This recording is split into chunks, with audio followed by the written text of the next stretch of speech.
left Atlanta, now I'm in Bama on the West End. Blood up 125th, don't you know about that? I can't fall out with my niggas, where they do that at? In position for that power, I can't get it back. I got that on me now, we don't play like that. He said the Bible don't teach you not to sin. Yes, the fuck it do. That's the whole point of following Christ. When he took us to First John. 1 second, Warrior. When he took us to First John, I read verse 7 where it said Christ cleanses you from all sins. Come on, man. This is insane. But that's that Christian dope. Go ahead, my child. Out there teaching it like we teach. We teach you Christ is a nigga, man. We teach you God is a nigga. And guess who he loves? He loves niggas. He loves niggas. And that's one of the topics we're gonna talk about. They say it's up then. And it ain't nothing to discuss then. Pillar talking with revenge, we like best friends. Just left Atlanta, now I'm in Bama on the West End. Blood on 125th.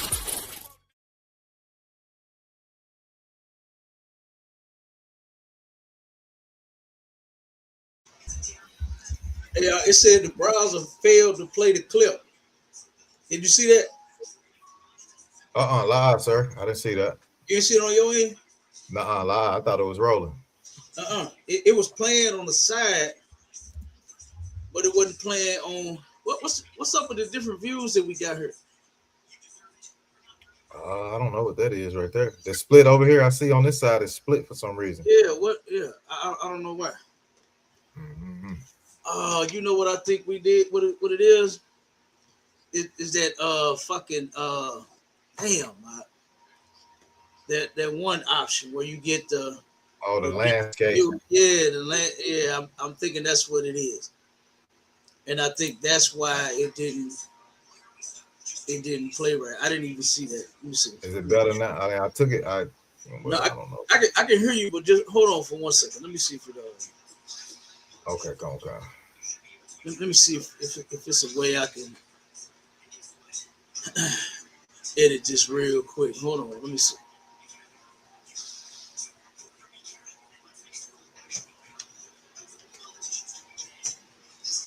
No, I don't think we're gonna be able to do it while we live. Okay. Let me check. Is that how it's showing up? Like if we go to like the pages, is that how it's showing up? No, I'm looking at I'm going through the options now, and it's not on landscape. I think it's on that other option, to where you can have them both. That's got to be what that is. Damn, I hate that shit. Nope.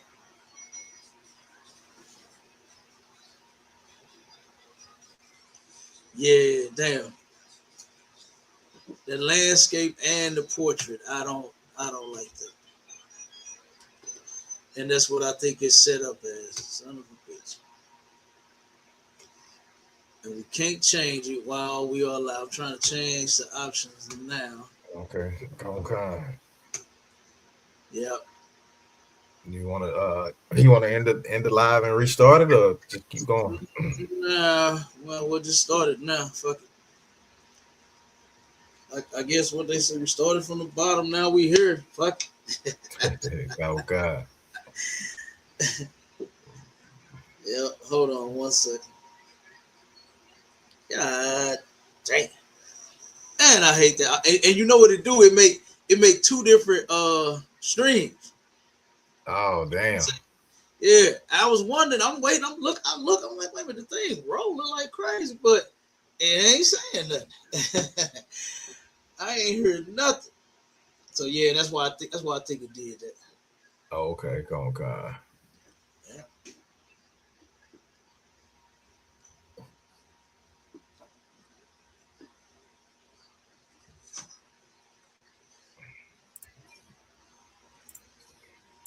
All right, I got your spiel in the chat. I'm putting in the link now. All right, let me get this last one going. All right, we're good to go on that. Yeah, I see it popping up. Yeah.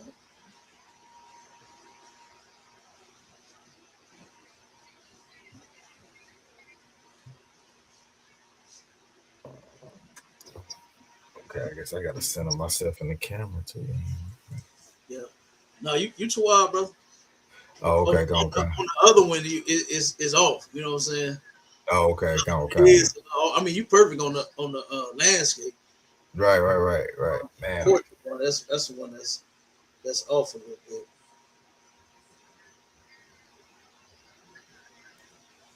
Yeah. All right, let me see.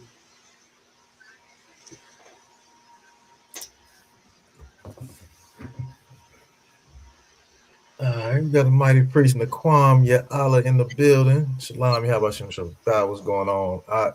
Shalom, Mark. Mighty man checking in. Yeah, buddy. Put the link out there too for people that want to join the stage. Come on, sir. I got it in there already. I can resend it again. No sweat. Uh-oh. Dang.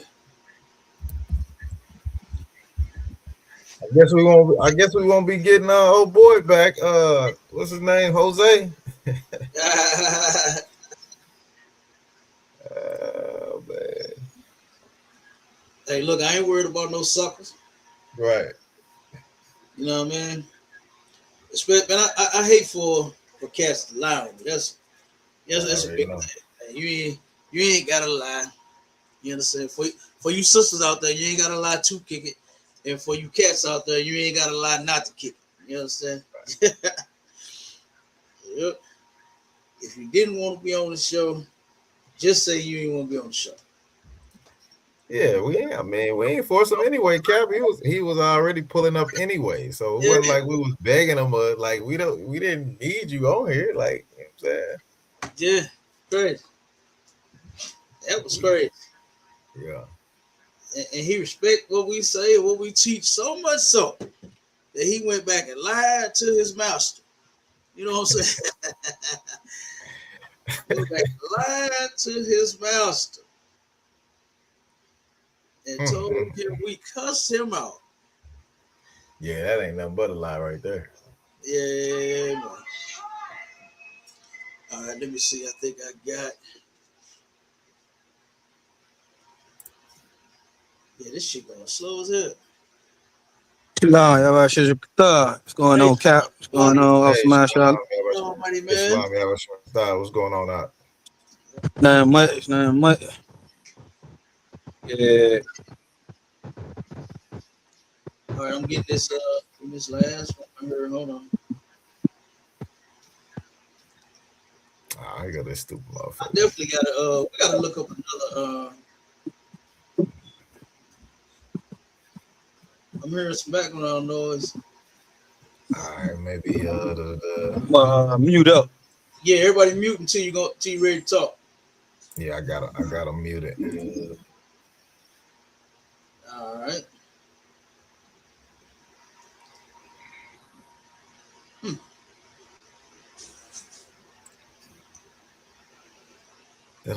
What you say? Peace and blessings. What are we talking about today? Who said that? His name is Hughes Nathaniel 44. He asked, what are we talking about today? 44. We're talking about integration and how horrible of an idea it was.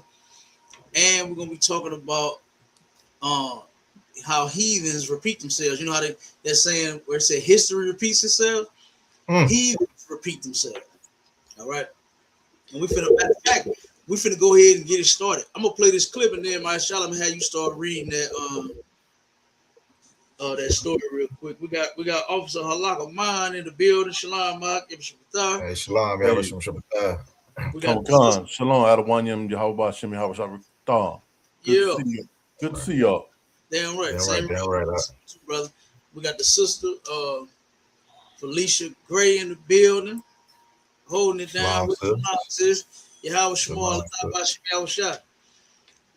and then we got Win 144K on TikTok. He says, "Do I believe in the chip?" Are you talking about the chip that's got everybody scared?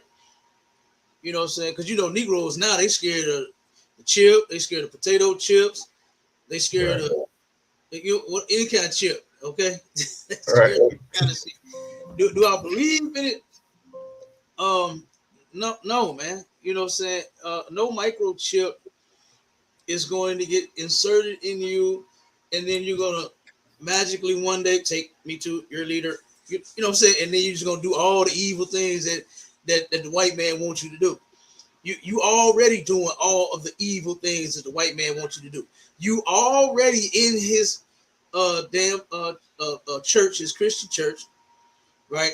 So you already got the mark of the beast. You already smoking his weed and his crack, selling his weed and his crack. You already got the mark of the beast.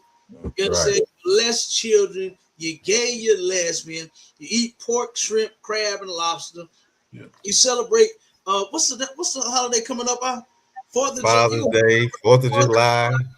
You celebrate all of his holidays. You celebrate Christmas and Thanksgiving. It's about giving toys to tots and all of that. You already got the mark of the beast. You understand? So that chip is nothing. The microchip is not the mark of the beast, man. Hey, Cal, that sound like goddamn worse than a chip. All that shit you name, like goddamn, that chip ain't nothing. That chip. I'll take the chip. If I can get rid of all that, Cal, I'll just take the chip. Hey, look, what's crazy about this shit is they so terrified about this thing. Now just think about something, just for 1 second, right? Because I don't care either way. You understand? I don't give a damn if they're monitoring me, if they're following me. They're doing it anyway.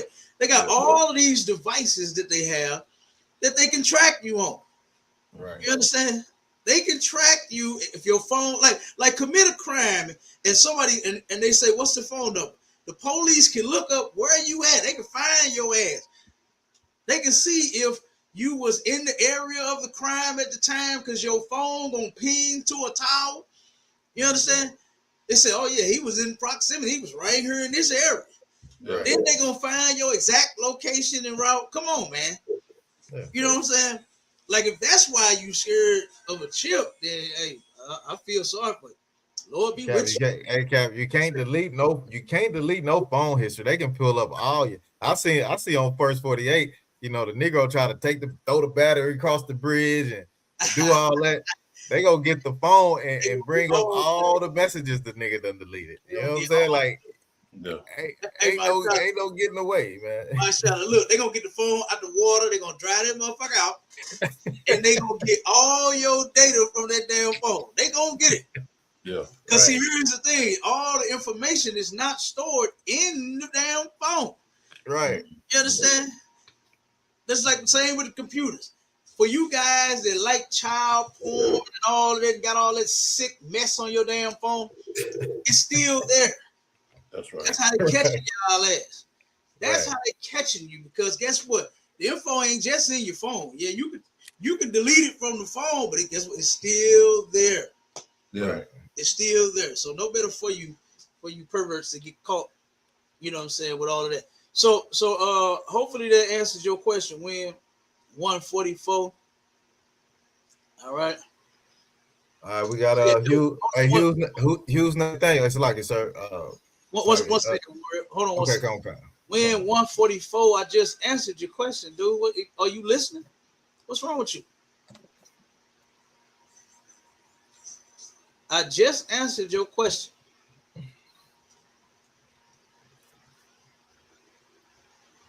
No, I don't believe in no microchip. They got them, but it's not the mark of the beast.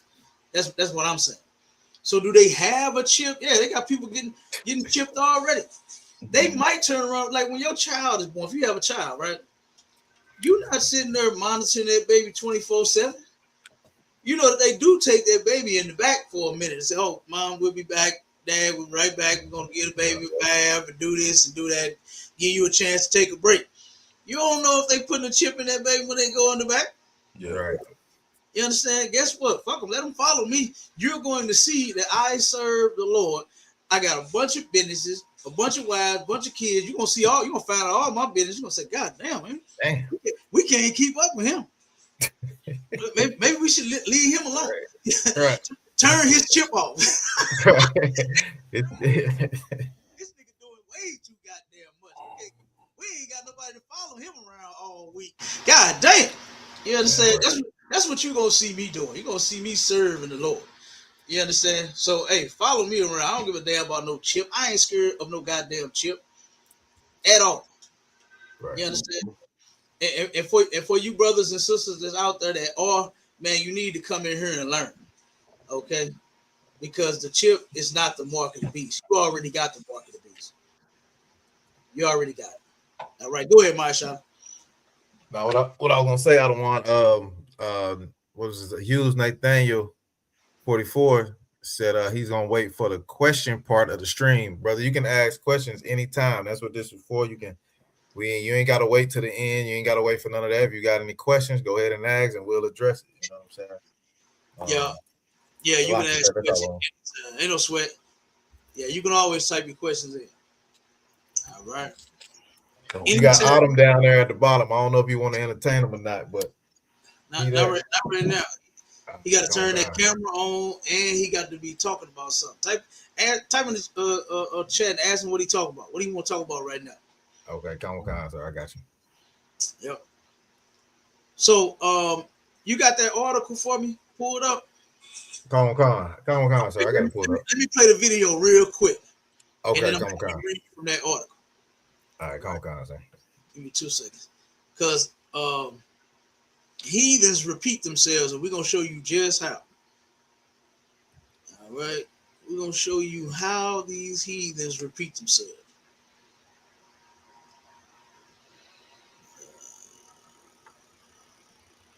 Not this.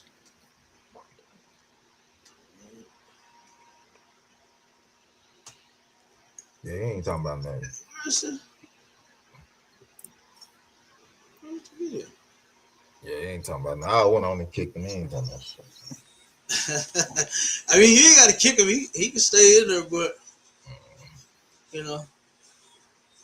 Hold on. Where's my video I'm looking for? Okay, hold on 1 second. All right. I think I got it.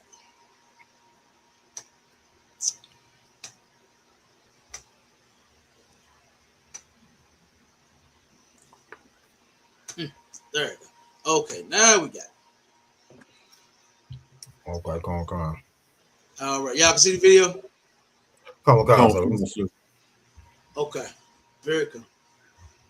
And for everybody that's on the TikTok, on the Clapper, on the fan base, y'all can go over to ISUPK St. Louis, go to YouTube, and you can go to Sharpness for Radio or ISUPK St. Louis.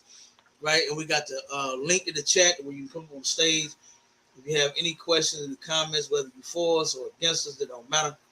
All right, and if you want to comment on the topic or whatever it is, all right, we can have that discussion either way.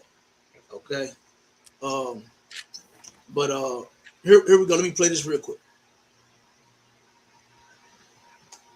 This grainy security camera videotape graphically depicts the last few moments of 15-year-old Latasha Harlan's life. Store owner Soonja Du thought 15-year-old Latasha Harlan's was going to steal some orange juice. She had the money in her hand. You can see the money in the videotape. And the suspect grabbed the backpack, and there became a physical altercation over the backpack.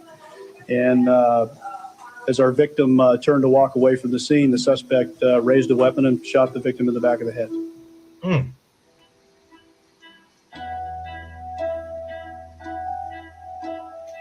Latasha was an A student, honor roll student. She got money every week for her allowance, so she did not have to steal orange juice. The store clerk, a Korean woman, is now in jail. The black community is outraged over the killing. The NAACP is demanding the clerk be tried for murder. Stop killing our children! We want justice!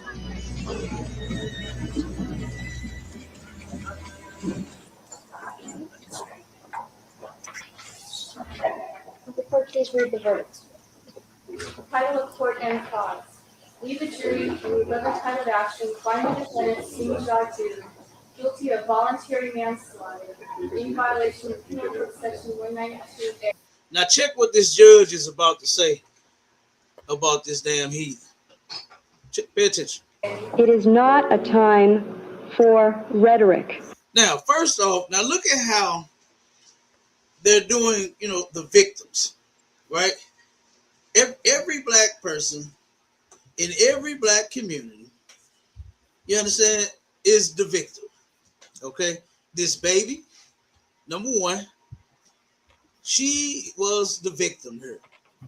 She got assaulted. She got attacked by this Korean woman, right? That she thought was going to steal some juice. When she's at the counter with the juice and the money in her hand to pay for the goddamn juice. Damn. Now, I know Chinese people and Korean people are stupid. I know their eyes are slanted. They can't see. They can't walk. They can't talk. I know Can't they drive, Cap. They can't drive either, Cap. Don't forget that. They can't do nothing. I know they retarded as hell, right? But I know you don't think that this person that's at your counter is about to steal when they're standing there ready to pay for it. You can't be this goddamn stupid. But listen to this white judge, right?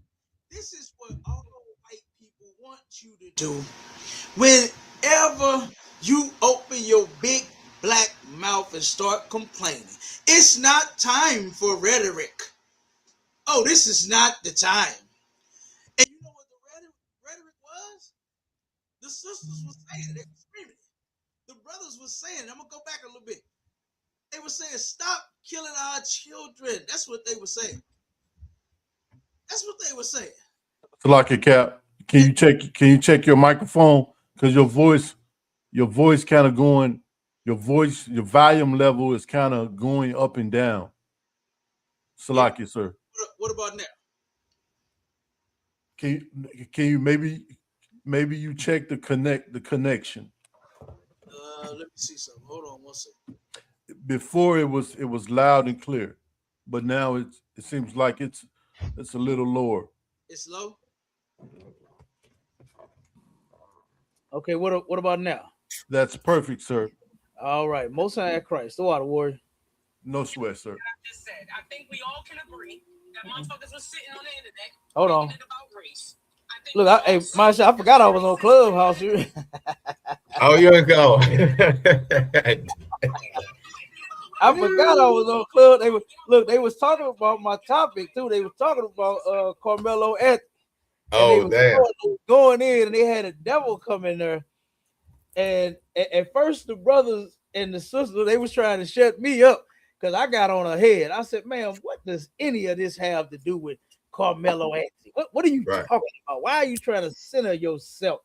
You know what I mean? Oh, man. And then some of the folks in the chat was understanding what I was saying. They say, oh, this is a distraction. Because she ain't even talking about this lady talking about some white woman in her area, in her community, that was driving fast and was about to run a stop sign, about to hit people. And she trying to compare that. Lady, what does this have? Who even cares? Right. You understand? We don't care about driving, Miss Daisy. Can't none of y'all drive. You know? Right. But then the sister muted me up. She said, hold on, Cap, let me handle this one. And she heard it. She caught on to it. And she started wearing in on that devil, boy. You understand? Right. She started wearing in on that devil about that whole situation. And then she ran off out the room. Look, ran the white woman out of the room, and she went and made her own room. Damn. Got her up out of there. But look, this listen to this white judge though. Because she's trying to condition brothers and sisters to do what. Hey, you're too loud now. Mm-hmm. You're too loud. But use your inside voice. Don't be screaming. Don't be angry. You understand? We ain't supposed to be angry about nothing, man. Any and everything that has happened to us, we are supposed to just grin and bear it. We just supposed to take it on the chin and don't say nothing. Mm-hmm. Don't be angry. Don't be upset. Don't speak out about it. You understand? We ain't supposed to do nothing. But the judge says this ain't the time for the rhetoric. Here is the rhetoric. Stop killing our children. We want justice. We want justice. Stop killing our children. And the first thing the white judge says to the victims in this case is, now is not the time for rhetoric. Are you ridiculous? You understand? Are you ridiculous? And yes, she is. But let's listen.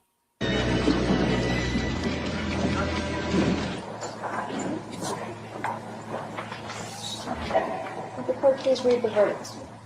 The title of court and clause. We, the jury, through whatever time of action, find the defendant, Singh Jadu, guilty of voluntary manslaughter in violation of Penal Code Section 192A. It is not a time for rhetoric, which serves no purpose other than to fuel the fire. It's like throwing gasoline on a fire that's already burning. So now the fire got to be put out. Black folks' fire got to get put out. Is anybody paying attention to what's really going on here and what she's saying? This just fuels the fire that's already started. It's like it's no big deal to her. Right. This innocent child, and she was, matter of fact, she's from East St. Louis, and then she moved out to California. Right, her parents. She was from across the water, 10 minutes from here, 10 minutes from school. Right, 10, 15 minutes across the bridge. So this innocent baby, right? This innocent baby of ours is no longer. She could have been somebody great today. You understand? Right. I heard she was well off in her school, educated, smart, beautiful, all of that. She could have been something amazing. But this heathen took her life. All because she said she thought she was about to steal something. Now I'm standing in the line with the juice and some money in my hand. And you think that she's about to steal. Boy, I tell you, man. And you know something that DMG said on the last discussion that we had, and I'm starting to believe that D stands for dumb. Okay? Is DMG said that Martin Luther King's movement, right, was supposed to show everybody in the world that white people, look at how they're mistreating us. And somehow it was supposed to turn on a light switch, and then everybody just start treating us right. You know, that's what Martin Luther King retarded ass said. Martin Luther King said that he's going to show his oppressor how you're hurting my feelings. I'm going to be on the ground as you're stomping me and kicking me, screaming and yelling. Oh, it hurt. And then somehow, magically, while the damn oppressor got that big old foot about to go upside your head one more time, he's supposed to just stop midway and see you crying, see you hurting, and then say, whoa, wait a minute, what am I doing? Right. This is a human being, for Christ's sake. Why am I treating him like this? Let me stop. Boy, Martin Luther King had to be, I don't give a damn, that man had about 10 degrees. How many colleges he graduated from? 7? He was as smart as hell, but he was as dumb as a box of rocks. Yeah, right. To think that this man that has been forever unaliving you and oppressing you is going to one day say, you know what?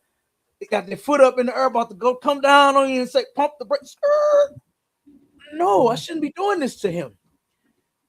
He's a man. She's a woman. She's a black child. No, this is wrong. And the heathens, guess what? They joined in on it. Right.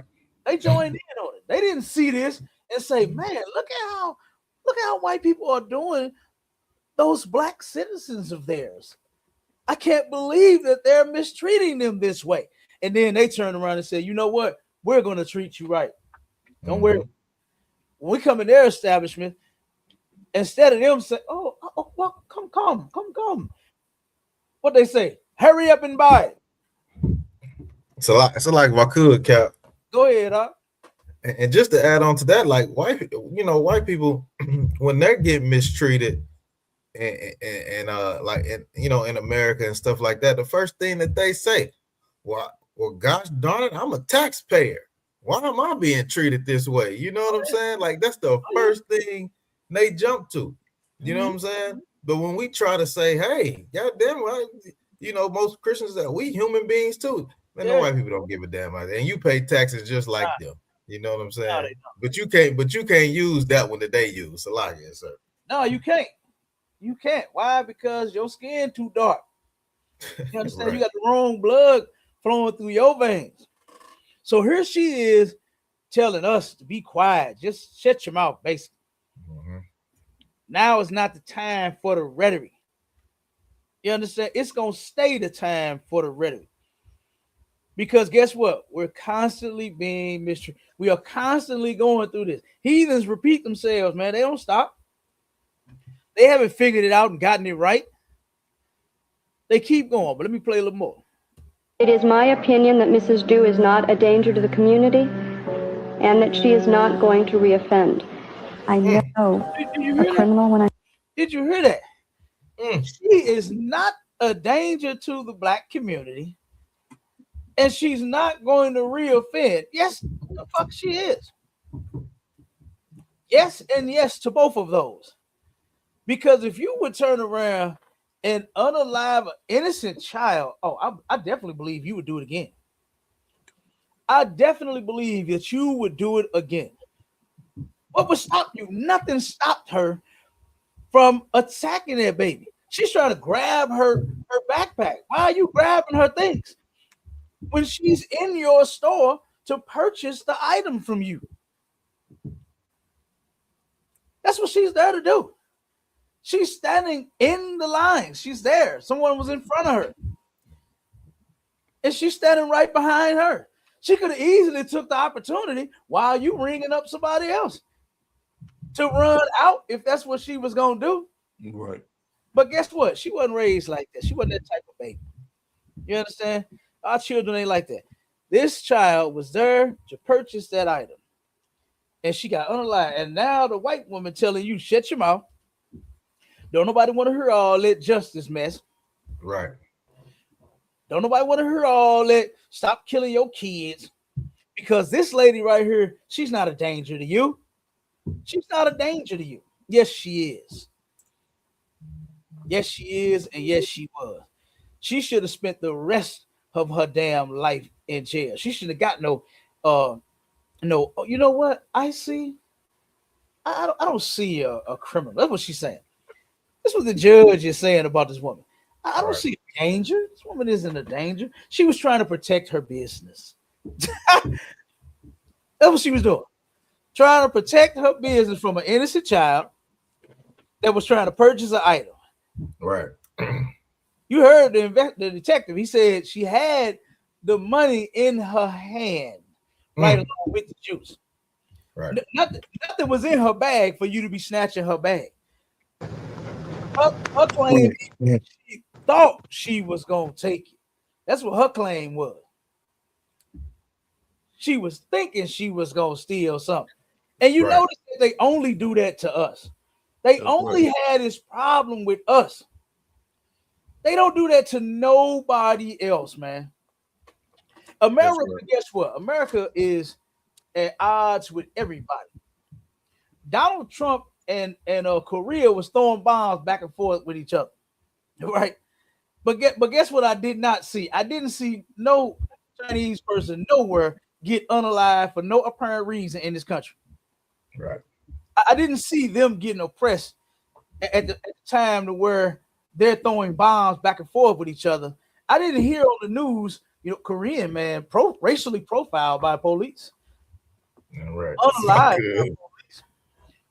Driving, walking, talking, and got unalive by police. I didn't see that.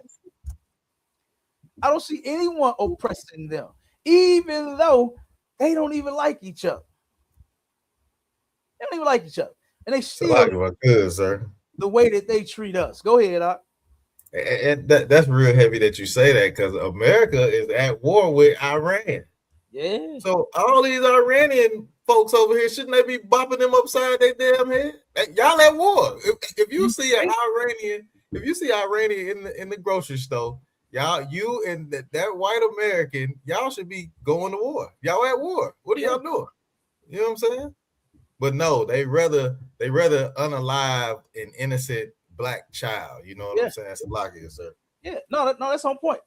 Because guess what? When they started protesting here in St. Louis, right? No, that's on point. With the Palestinians. When they started protesting here, somebody need to mute up. I'm hearing an echo.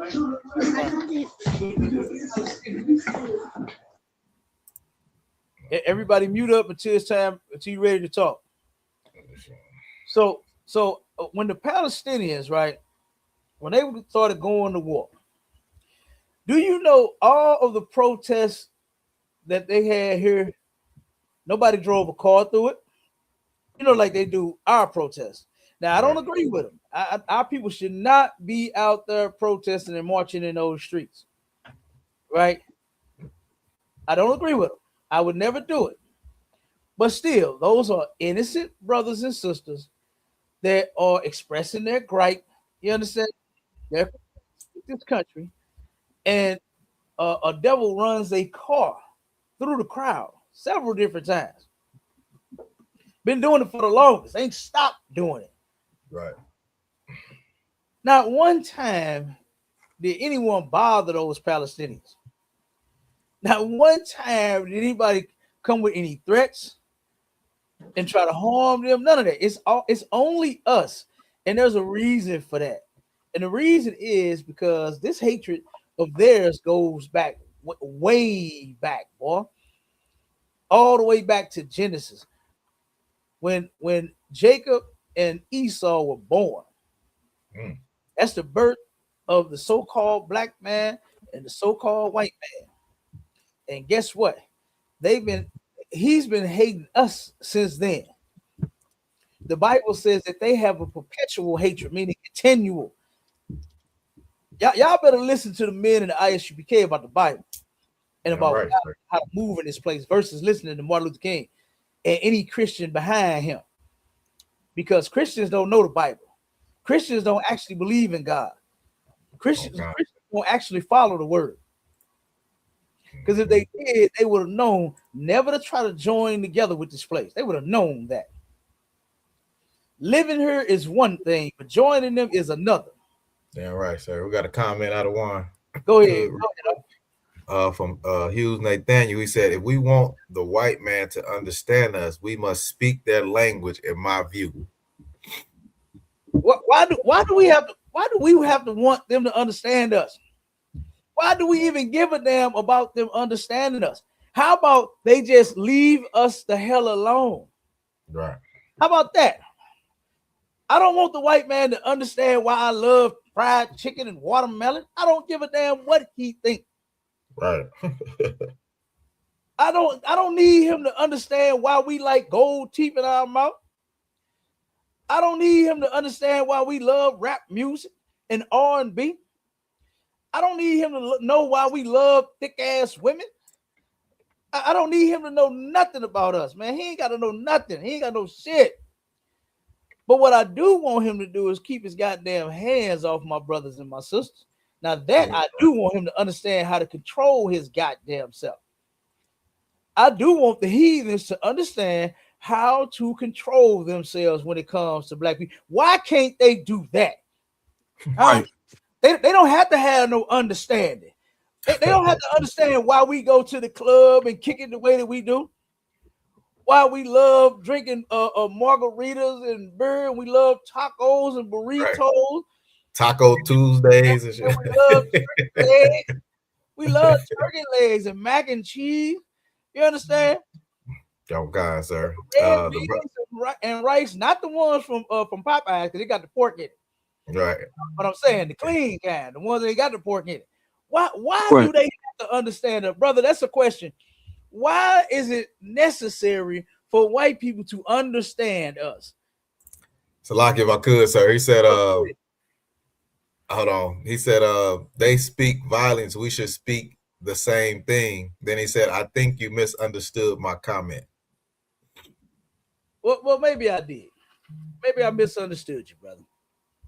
You know, and hopefully it was a simple misunderstanding, and then we can fix it and move forward together, right? So, but here's my thing, though. They do speak violence. We don't have to speak that. We're not a violent people, man. We've become violent being up under these oppressors. Right. That's what happened to us integrating with them. This is how we become violent. You know, before the black man wasn't doing all this ridiculous mess that he's doing now. Before we integrated, the black woman wasn't doing all of this ridiculous mess that she's doing now. It came once we integrated with these people. That's when our numbers started dwindling down. It's like it, sir. Go ahead. Yeah, also called, and that's what you're saying, just remind me, you know, especially with the Chinese, you know, we go all the way back to Menace to Society. And you know, they always had the Chinese in there. Yeah, hurry up and buy. So they've been painting this narrative, you know what I mean, about us, you know, to the heathens, you know what I mean, and the white man already, you know about us, but we have even bought into the narrative that he has painted for us. You know, we started to mimic those gangster films back then, and you know, we started to be the scapegoat, because you can't be the scapegoat if you don't fall into the narrative. But most of us, unfortunately, you know what I'm saying, we have fell into the narrative, you know, but that's not really who we are. But they have made not only the heathens, but even ourselves believe that, you know, we are these types of people. And I think that's why that situation, you know, with that sister, man, you know what I'm saying, took place, unfortunately. And even though she wasn't even doing nothing wrong. Yeah, absolutely. We have played into it. You understand? We didn't fed into the system, and now the system has been destroying us since forever. All right, since we've integrated. Since what was that? 64? Since 1964. Okay, we've been turning around and playing into every single thing that they come up about. But they were saying before, right, that this is before integration, that black folks just was always, you know, starting trouble. Anytime they would say so, it was us starting the trouble. Okay, we were mad and angry about our mistreatment. Right. Matter of fact, give me that halakha man, precept king. Give me that scripture, the one about oppression maketh the wise man angry. Come, sir. You know, give me that. Cap, if I could add on to your point, sir. Go ahead. Just like the general, like you said, they always saying we starting trouble.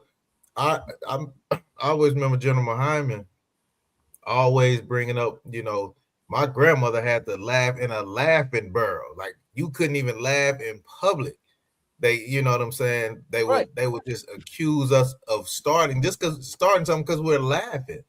Yeah. Like that's how evil these people are, is to hate a laugh. Like that's supposed to be a joyful thing. That's supposed to be happy. You know, they'd hate to see us happy, sir. We have to laugh in a damn laughing barrel, sir. No, my Shala. If you happy and you know it, clap your hands. That wasn't for you. That wasn't for you. Put your head in that damn bucket, and I bet not hear you chuckle. Right. You understand? No, that wasn't for us, man. We couldn't show no sign of enjoyment around these people, man. Hey, not none. Salakia. Go ahead, Doc. That's a heavy point out of Wanyam, because we were denied the least pleasures. You know, I believe even at one while we were forbidden to eat vanilla ice cream. Yeah. Yeah. Yeah. We invented that white ice cream for white people. You know what I'm saying? No, we couldn't eat that. You're right. You ain't lying. Huh? Too white, huh? At one point, we could not even eat white ice cream.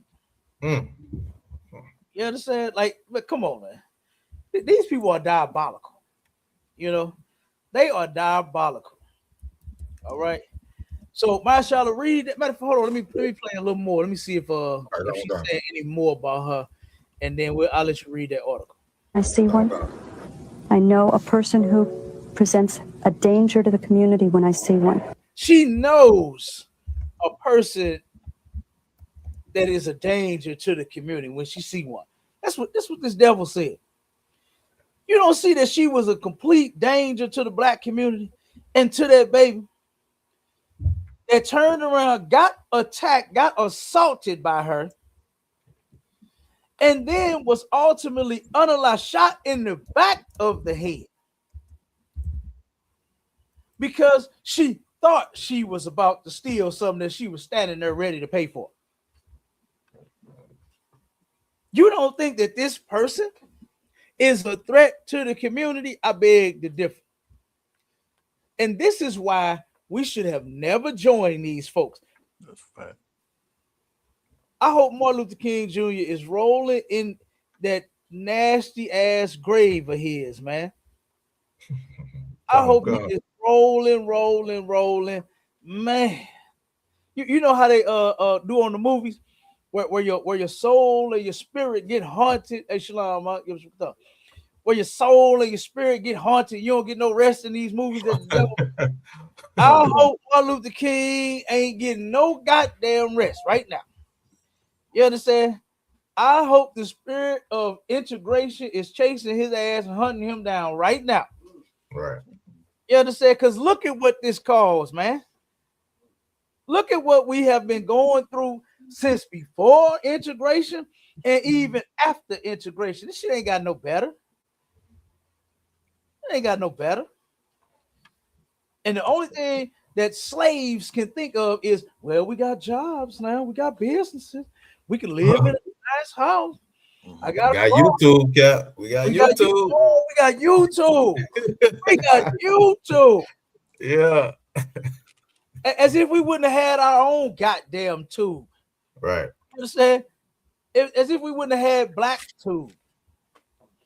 Like, come on, man. That they don't even want us in on that either. They constantly telling you what you can and cannot say. You got to shut your goddamn mouth. You can't say this. You can't say that. You understand? Like, come on, man. And then we happy about having some damn internet that we invented, that they stole, and they sell back to us. Come on, man. You can't that damn. I'm telling you, I really believe D in M and G stands for dumb. I really believe that. Because only somebody that's not smart, and the brother is highly intelligent. I give it to him, but he is not smart at all. He's just like Martin Luther King. He is not smart at all. He can't be. To think that it was a good idea to integrate with these people and now have the heathens in our neighborhood. And I mean, I can't wait to show the next video. Matter of fact, let me get up off of it. Let me finish this one and then we'll get to the next one. When I don't, I treat that person as something other than that. She don't see her as an animal. You understand? She don't see this woman as an animal. She is absolutely an animal. She unalived an innocent child, man. I don't care what my feelings are for these people and what, you know, I may feel personally and how I view them and, you know, all kinds of stuff. I never would just go up to any one of them and just do something to them just for no reason. I'm not going to falsely accuse you. I'm not going to see you if you're an adult or a child, right? Because you notice they don't never come in our stores. They don't patronize our businesses. But if they did, they'd have came in there. You know what they would have got when they came in our stores? They would have got some good treatment. They would have known what customer service was all about. That's right. Because they would have been able to walk around. They would have been able to get their items, and they would have been all right. Thank you, appreciate it. We'll see you tomorrow. We'll see you later. We'll see you later. Salaki, sir. Next time when you get thirsty and need a juice, what you say? No, I said Salaki. I'll rock when you get done, sir. Okay, God. We'll see you on the next time when you need a bag of red hot riblets and a juice. We'll see you then. They would have got some good customer service. Not accused of trying to steal when they're standing there ready to pay. Like, come on, man. And this devil, this judge is saying this woman she's not a criminal. That's not her. No, she's not an animal. Yes, the hell she is. And that animal came out in full force on that baby, man, and unalived her while she was standing there. When the detective said he looked at the video and she had the money and the juice in her hand. Yep. She had none in her bag. She was not stealing any goddamn thing. Go ahead, Marsha. Oh, hold on. Let me. Okay. No. Go ahead. No, what I was gonna say, sir, and she says that she's not a harm to a community. I mean, that was an execution style unaliving right there, man. To unalive that little girl in the back of the head. I looked up execution style, right, and this is exactly what happened. It says execution style. It says premeditation and intent. The unaliving is planned in advance, not a spontaneous act during a fight or chase. Close range shooting. The victim is typically positioned so the unaliver can fire at point blank range, often with one or few shots. Victim control. The unaliver has subdued or cornered the victim before firing, leaving no chance to escape or defend. So that's why she grabbed her book bag and she was up close. You know what I'm saying? And then she unalived it in the back of the head, sir. So that's exactly what an execution style unaliving is, sir. So like, yeah. And see, she thought baby girl was a cow. You understand? She thought she was gonna do the Martin Luther King and start singing, "We shall overcome." Right. That's what she thought she was gonna do while she was being attacked. But she defended herself like she should have. You understand? Like she should have. And she had this on her mind. She had this plan. Right. You understand? For her to take that gun of hers and shoot that baby in the back of the head. That was horrible to look at, man. That's crazy. That was horrible to even see. Just some few seconds. Just some few seconds of her being attacked. And then her being unalived by this heathen, man. You understand? Now, here's more rhetoric that the white judge said that she don't want to hear. Let me play a little more. Get away with murder. I damn sure hope so, that there would be all the hell in the black community. Somebody would care. Stand up and see this insanity for exactly what it is. Black people once again being unjustly treated by this. Now, this is in 1991, right? This is well after the civil rights movement. DMG said Martin Luther King, we've advanced. He said we have advanced. Did you hear the brother? The brother said, once again, here we go, going through it again. Once again, here it is again. One of our children, one of our people, unalive, and then the other people get away with it. You heard? This is the rhetoric that the white judge said she didn't want to hear.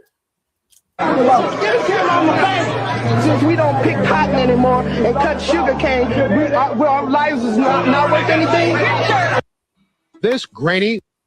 So that's it on that. Marshall, read a little bit of that article for me. Come on, sir. It says, Latasha Harlins unaliving. Latasha Harlins was a 15-year-old African-American girl who was shot and unalived over a $1.79 bottle of orange juice in a liquor store in South Central Los Angeles on March 16, 1991. The incident involved a confrontation with the store owner, Soon Da Ju, a Korean woman, who shot Harlan in the back of the head, and the act was captured on security video. This event occurred shortly after the beating of Rodney King by police. Now watch what's about to drop next. Keep going. Come on, intensifying existing racial tensions between African Americans and Korean Americans in the area. Now, y'all know what happened with Rodney King, right? Rodney King was a brother that was supposed to have been drunk and high, and the police, they almost unalived him. Come. Beat this brother to a pulp damn near. So we already going through that.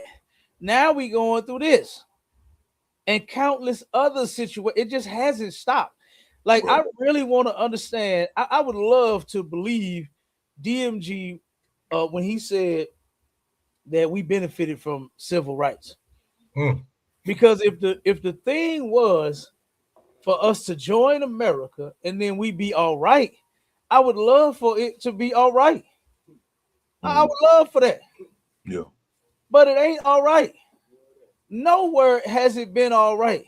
I don't give a damn what state we in, what city we in. It has not been all right. That's right. And it ain't gonna be all right. The thing that's gonna make it right is for us to separate from these people. Yeah, right. That's what's gonna make it all right. Like what we were before, and we should have stayed that way. And I got some more videos to play and prove it. I got a precept, Cap. Con, 1 second up. Go ahead, Masha. Come on, sir. It says during the trial, Harlan's family faced dismissive remarks from the presiding judge, who suggested that the hold on. During the trial, Harlan's family, this is the victim's family, received dismissive remarks. They dismissing the fact that this baby was innocent, that she was accused of about to steal something when she had the money in her hand to pay for it. You understand? And wait till they tell you the kind of remarks the family received. It's about to say it. And this is why I say to hell with Martin Luther King Jr. and anybody that supported joining together with these people. Because listen to this remark that they received. Go ahead, Marshall. Come on, sir. It says, who suggested that the tragedy... Now, wait a minute. Hold on. It said, I'm sorry, I cut you off in the middle of that. It said that during the trial, Harlan's family faced dismissive remarks from the presiding judge, that white woman that we just heard say that she's not a threat to the black community. She's not she's not going to reoffend. I know a person that's going to reoffend. And this is not one of them. She's not a threat. Even though she just unalived an innocent baby, she's not a threat. But what are you all worried about? Dismissive remarks. Now check this out, my Charlotte. Read that last line for me, brother. Khan. It said, who suggested that the tragedy could have been avoided if Harlan's had not entered the store? Do you hear this white bitch? Dang. The white judge blamed the innocent victim and said, hey, if she just wouldn't have went in there, it wouldn't have happened to her. Damn. And somehow DMG said that being here in America was a great idea. To where even when it comes to the Koreans, they don't see nothing wrong with them unaliving us. You damn sure don't see nothing wrong with the white man unaliving us. Now when it's the Koreans' turn, oh man, if you hadn't went in the store to buy a juice because you're thirsty, this wouldn't have happened to you. Right. That's crazy. Right along with the other remarks showing no type of compassion for the victims. You understand? They just lost their damn child for no apparent reason. Like her mother said, she wasn't no thief. She gets allowance every week. She has money. And we ain't raised her like that. She went in there to purchase that juice. As the white detective said, no, she was standing there with the money in her hand right along with that juice. No, she wasn't stealing. She wasn't stealing at all. But the Korean woman says she was about to steal. Okay, yeah, that's what she said, and tried to snatch her bag from her because she said she was about to steal. As she was standing there about to pay. Right. You understand? Go ahead, Marsha. Now, it's like if I could, sir, and just to add on that, like, you know, these Christians have to understand that this is the harm in teaching God loves everybody and letting these heathens come into our neighborhoods, sir. Yes. Like, this is the harm that happens to our people. This is why the Most High tells us to separate from these people. You know what I'm saying? Because they'll never have love for us. They'll never care about our old. They'll never care about our young. They'll never do that. So they should not even be in our communities at all, man. When you go in your community, you should look around and see your own people, your own stores. Damn right. You know what I'm saying? Instead of every store you go to, you know what I'm saying, it's a heathen in your community, and they're thinking you stealing $1.79 bottle of juice or water. You know what I'm saying? It's a lot of this. Right, mashallah. Anytime we go in an establishment in our community, it should be, hey, Aunt Bertha. Right. Hey, Uncle Jeff Bro. You understand? Right. That's what it should. Not know Abdul and Kali and what Su Young and all these people that we get mistreated by. You understand? And this is the part where the heathens repeat themselves. You understand? Now, I'm gonna play this video real quick about the brother. What's his name, Mashallah? Who was that? Belton. What's his Belton? name? Oh, Cyrus Carmack Belton. Yeah, I keep getting the Carmen and Cyrus. Yeah, yeah, I know. Cyrus Carmack Belton, another innocent child. I'm finna run through these videos real quick so we can get to the others. Mm-hmm. Right. So let me play this one real quick. Was chased, shot, and killed by convenience store owner Rick Chow. It began with... Now, watch Su Young in this video. Watch her do him the same way that baby was done, Latasha Harlan. That the white judge said she should have never went in the store. It wouldn't have happened to her. Like, that was insane, and that was cold, and that was heartless, man. You understand? To say to the families, the victim's family, right? This baby was innocent. And this shows you that this place has no compassion. They are never going to understand your pain. That's why I said Martin Luther King was truly not smart for him thinking that your oppressor is going to see what you're going through and how you suffering, and then one day change his mind about hurting you and harming you. To where he's going to get his act together after realizing that me punching you in the head is hurting you. You're crying. You're bleeding, for Christ's sake. Let me stop. No, he's never going to see that. And the heathens are never going to see it either. All right? So watch what Su Young does to him. Iris walking into the Park Lane Road convenience store. He is immediately stopped by the store owner's wife, Alice Chow, and told to put his backpack on the ice cream case. Okay, now, that has been in stores everywhere, right?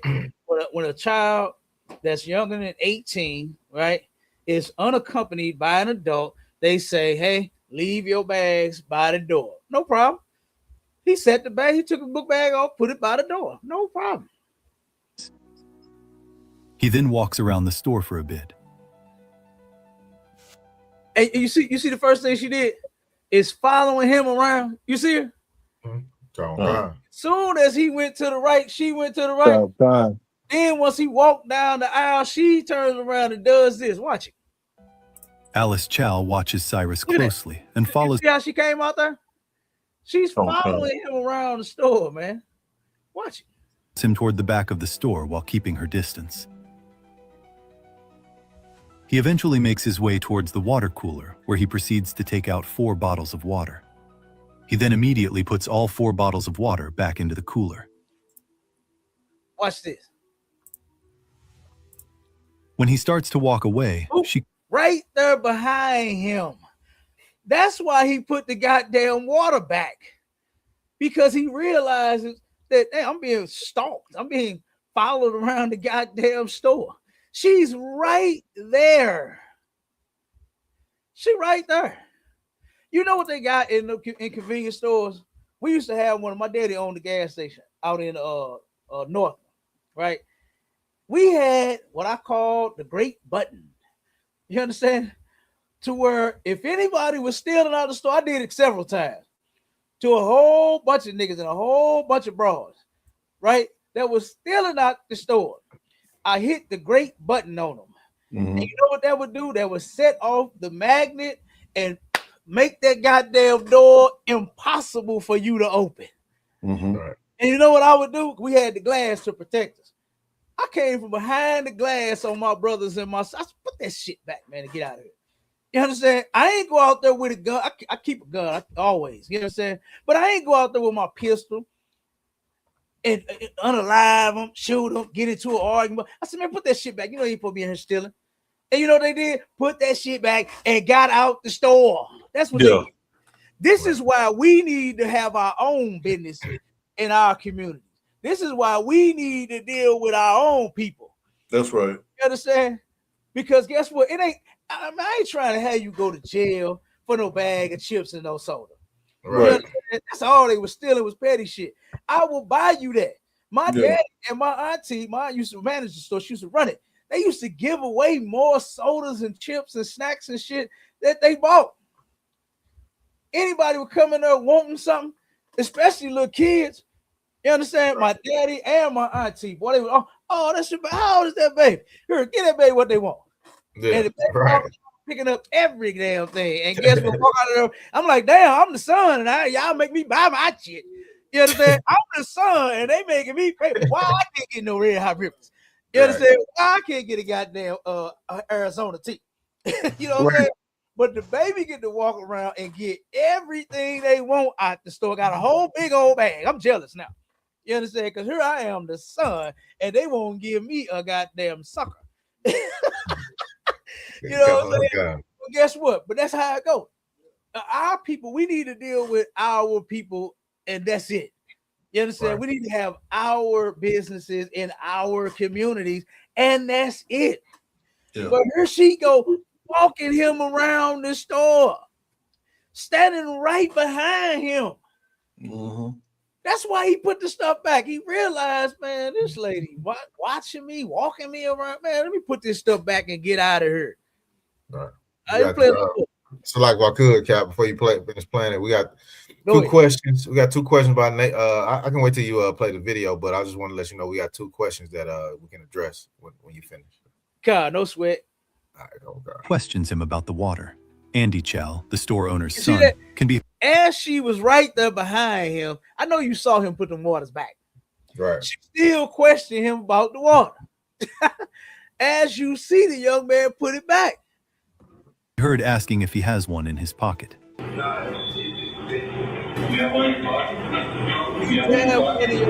Cyrus opens his sweatshirt, showing he does not have the water on him. He's right there.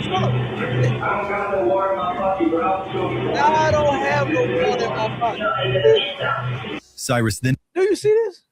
Damn. The son is right there at the counter asking him, do you got anything in your pocket? The wife standing looking him up and down. You saw him put it back. You were standing right behind him. But that wasn't good enough. The same way it wasn't good enough for Latasha Harlins to be standing there waiting to pay for her items. It wasn't good enough for him to be able to stand there and pay for his items either. They accused him of stealing something. When he put it back, he realized he was being watched like a hawk and put it back. Right. And now he's walking out of the store. Now watch this. Grabs his backpack and calmly walks out the door. Then Andy and Rick Chow decide to chase him. Now why are you chasing him? Why are you even chasing him? When you let him go, you realize he ain't had nothing. You saw it. He's shaking his hoodie right there in front of you. You would have known if a bottle of water was in that pocket. Right. You understand? You would have seen if something was under because he raised it up. If he had to slip something down in his pants. But he didn't do that. He didn't steal anything. He put it back. And the wife is standing right there. These are just three hateful heathens, man. That hate the very people that's making them rich. Mm-hmm. We have been making them rich ever since they moved into our community. They turn around and sell us our snacks, our chicken wings, rice, fried rice. You understand? The vegetable egg roll. Notice I ain't naming no pork because we ain't supposed to be buying no pork. You understand? So I ain't naming nothing pork. I ain't naming no shrimp fried rice because you ain't supposed to be eating it. You understand? But the plain fried, the chicken fried, the beef fried, okay? And until they make turkey fried rice, you can forget about it. Okay? Damn. But guess what? They have been selling us our items. Man, that shit sound good as hell, Cap. I'm telling you. So look, Salakia, sir. go ahead. Come. Yeah, you got me thinking, like, cause I remember, growing up, I didn't really realize at the time, but by you talking, it pricked my mind. We had like 2 corner stores, in a particular neighborhood, and they was black owned. And now both of them stores are closed, but all surrounding now, you got them heathens, they running everything, and they done started off. I mentioned it before, with one convenience store, then turned them into 8. They put a number by each store that they get, they're letting you know how many they have now. They went from 1 to 8 of them, right? All throughout the city in different, black areas. Now they kids running it. They done not only stole, the store in the community, they also stole identity. The kids be acting black, talking like they are, one of us, and all of these types of things, man. And it's like, I know how people lost that revolutionary spirit, because like somebody should be telling them, the Christian churches, we got about 7 of them in that area, should be letting them know, hey, stop buying from these people, and figuring out a way that we could get our own stores back in these communities, and we making these people rich. And like you say, they disrespectful to us as well, they make a joke out of us, and make fun of us, all of these different types, but we constantly keep going back, and it never allows us to think. And black restaurants don't last long, but these heathen nail shops, the weave shops, the convenience stores, they've been there for over 2 decades now. We don't have a mind or a spirit to say, you know what, y'all can't eat out here. Like we'll tell each other we can't eat out in the neighborhood, but won't tell them. I hear. Right, God, that's a fact, and it's time. You understand? And this is why the ISUPK will never stop teaching the truth to our people about nothing that we teach, as far as the Bible, how to operate and move around and with these heathens. You understand? In this society, none of that. We are going to tell our people the truth, because guess what? That's what's going to wake you up. Is you being told the truth. We absolutely should. We can't count on. I get what you're saying, Call. We can't count on them preachers to tell nobody shit. Nothing but God loves everybody. That's all we can count on them to say. When in the hell is everybody gonna show us some love? You understand? We're always forced and taught that we got to love everybody. Right. Everybody is not taught to love us. They don't go to the Chinese and say, hey man, you should have loved little Cyrus Belton, man. What are you doing? God said you're supposed to love him, not unalive him as he's running out your store. Well, matter of fact, not while he's running out your store, but he walked out the store. And then he walked, chasing him. So then he started running. Because why in the hell are you chasing him? He's trying to get away from you. And he hadn't even committed a crime. You don't even have a reason to pursue him, because the mother was standing behind, walking up and down the aisle, standing right behind him. So she knew he didn't put nothing in his pocket. For the son, you questioning him, drilling him. And then here come your retarded ass daddy. What's going on? What? And then now y'all want to go hunt him down. It's a lot about good, sir. Go ahead. It's a lot about good. That's heavy what you bring out of one, because our people are so destroyed. Like, you hear all these stories where they make their own brothers. You got to check in when you come into my hood. You come in, to my neighborhood. You got to check in. Won't you make these goddamn Korean, Chinese motherfuckers check in? Won't you make the white man check in? You know what I'm saying? Won't you make these folks check in? You know what I'm saying? When they come into these Africans come in and scamming every damn body. Why don't you make them check in? But you want to make your own brothers and sisters check in like you some big tough guy. You know what I'm saying? So Salakia, sir. Right, God, that's it. They don't make nobody check in. They welcome them. Hey, Abdul, man, Abdul, cool in the mud, man. I like Khalid, he cool. No, they not. None of them are cool. Right. None of them are cool, man. But let's play this one. Let me get through these videos, and then we'll get them questions. Okay, come on.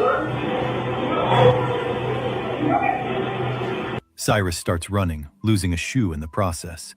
Moments later, he is shot dead by Rick Chow. This was moments before.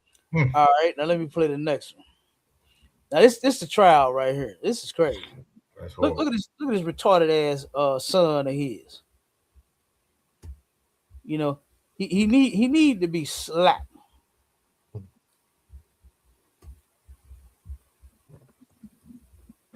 Oh, they must have clipped you, Cap. Yeah, they did. Yeah, they did. Oh, damn. So soon, soon as you got to talking, boy, when you got done, they clipped. Oh, damn. That's a lie, sir. Hey, I ain't worried about it. We'll upload the video. I guess they just clipped me too. Yeah, we ain't worried about that. Go ahead. Hold on. Let me play the video.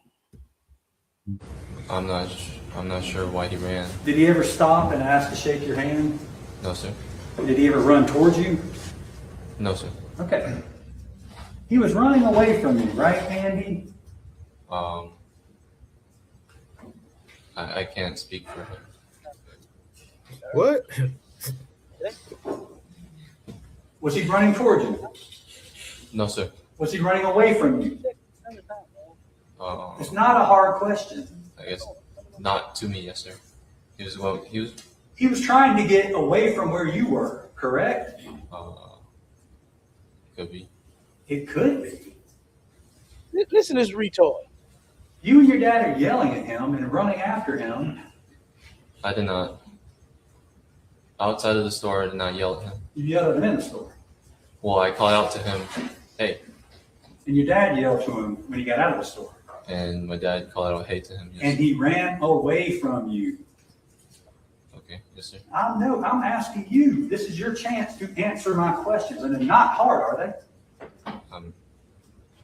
He ran away from you and your father, did he not? He did run away from me. Okay. Thank you. Okay. At any point, this is when he's trying to play. Me no speak English. You understand? He's trying to act like he's retarded. He actually is. But he's trying to act like he don't understand. And I do not understand for the life of me how he was even his father, after hearing this dude testify, how the father was even acquitted. You understand? I don't even get it. Right. turn and engage with you. You understand that word? He did not. Okay.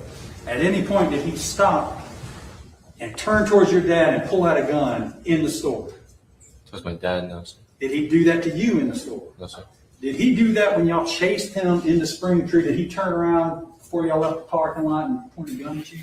No, sir. But you continued to chase him though, didn't you? And you actually called up to him, you called up to him twice, is what you said in your statement, roadside, right? Yes, sir. What does that mean? What was the first time you called up with him? I'm not completely sure. Okay. So you catch up with him, and then he keeps going, and then he falls. He said he called up to him twice, but he ain't sure what that even mean. Like this was crazy, man. I really hate that this system that Martin Luther King Jr. thought that it was a good idea for us to integrate with this system, and that one day we will be judged by the contents of our character and not the color of our skin. You understand? When you clearly see that we are constantly being judged by the color of our skin, they don't even give a damn about the contents of our character. They didn't care about the contents of little 15-year-old Latasha Harlan's character as she was standing there, you understand, waiting to pay for her items. They didn't care about this brother's contents of his character when he put the items back once he saw that he was being followed around like a damn hawk, and then turned around and walked out of the store and then get chased by them. Right. And then ultimately got unalived by these people. Mm-hmm. Listen. And you catch up with him again, and that's when the gun thing happens, right? Yes, sir. He pointed the gun at me. Okay. And you said he fell, he took 1 to 2 steps after he got shot and fell down? Yes, sir. Or, yeah, he kind of ducks to the ground and stays on the ground. Okay. But you testified that he took 1 to 2 steps after he was shot and fell to the ground? Yes, sir. So he lied. Right. Now check this part out. Listen to this one.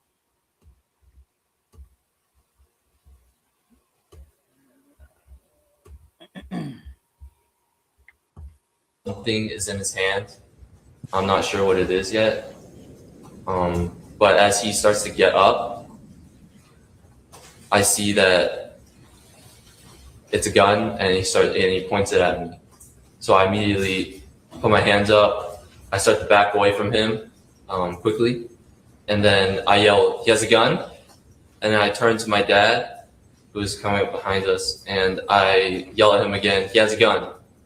And I'm still backing up, and I watch my dad, and I watch him yell, "Drop it, drop it," and he yells no, and then pulls his gun and fires one shot. And so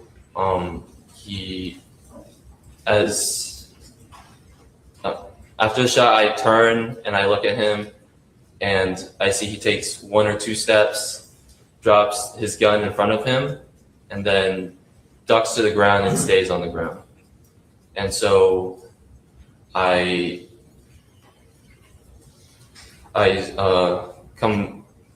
start to go to him slowly, and I see my dad coming on my left side. And when we get to him, my dad, he picks up young man's gun, and he tosses it to the side further away. And then I checked to see if he got hit by the shot, because I thought my dad actually missed. And so I check it, and I see there's a bullet hole in the hoodie. And then I pull up his hoodie, and I see there's a wound in the back right, on his back right side of his back. And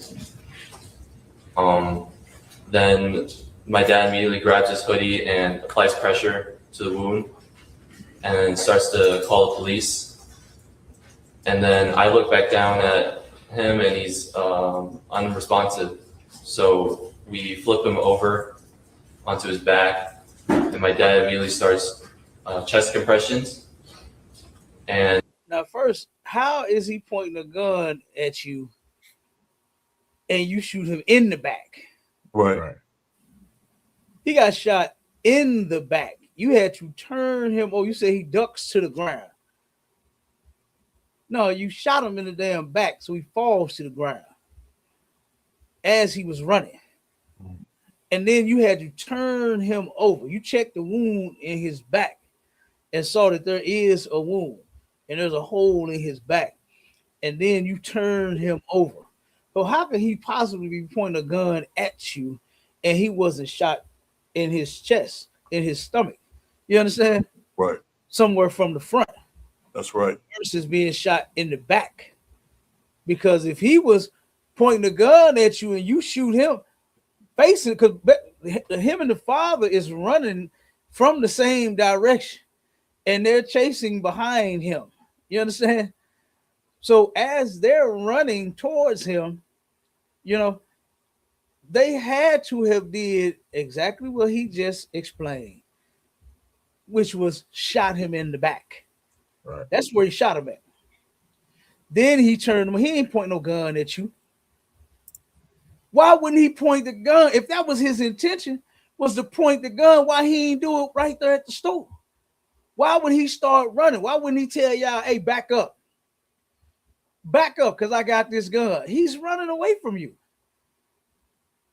He clearly does not want an altercation. That's right. That's right, Captain. Because he's running away. You already followed him around the store, made him feel extremely uncomfortable. So he put the shit back and got out of there. Yeah. And now retard is saying, well, I don't know if he was running away from you. You had to ask him. You stupid bastard. Your daddy killed him. How the fuck we gonna ask him anything? Right. That was crazy. Yeah. Dang. And like I said, I don't see how this the brother even took this case. And I don't even see how they got off on this. I don't see how he got acquitted of nothing. Should be charged with that. But guess what? When it's us, you heard the last judge. I don't see a threat to the community. I don't see a reoffender. Well, guess what? Heathens are reoffenders. Wait till you hear the clip about Rick Child, about his murderous ass daddy. Wait till you hear it. he yells to me to call 911. And so I start to dial 911. So first his daddy was calling the 911. Now his daddy yelled at him to call the 911. Which one is it? Dumb child. You understand? Which one is it? Like, come on, man. Like I said, I can't believe that they got away with this, man. When there's so many holes in his story. Why, if your daddy on the phone calling him, why he gonna tell you to call him? If he already on the phone, call him. Y'all heard it a second ago, didn't you? That's what he said. He said his daddy began to call 911. Now his daddy say, call 911. Like, come on, man. Let me play another one. Oh, let me finish. And I see 3 women coming down from the parking lot. And I continue to talk to 911, and I see one of the ladies, she's hurrying over, she's taking her hoodie off, and she says she's a EMT. That's just when she tried to rescue him or tried to save his damn life. You understand? The life that they just took. You know, a sister damn helped try to save his goddamn life. That's a damn shame when they shouldn't have had to go through that. You know what I mean? But check this out. Here we go. Here's some of the sisters that witnessed this unaliving. I see a young man running. I heard a pop sound, and my aunt looked and said, "What is that?" We saw the young man go down to the ground, and we saw the older man had a gun in his hand pointed in a gun stand. You said you heard a pop. Did you recognize what that sound was? Not at first until I seen him hit the ground. Okay. And when you saw Cyrus hit the ground, what did you see anybody else doing at that time? First, me and my aunt, we were just staring. We saw the older guy had his gun pointed still, and I believe his son was running behind him. He came to a stop as well. You said the guy was holding the gun. Do you know who that guy was?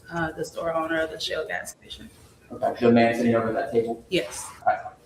After you realized that a shot had happened, what did you guys do?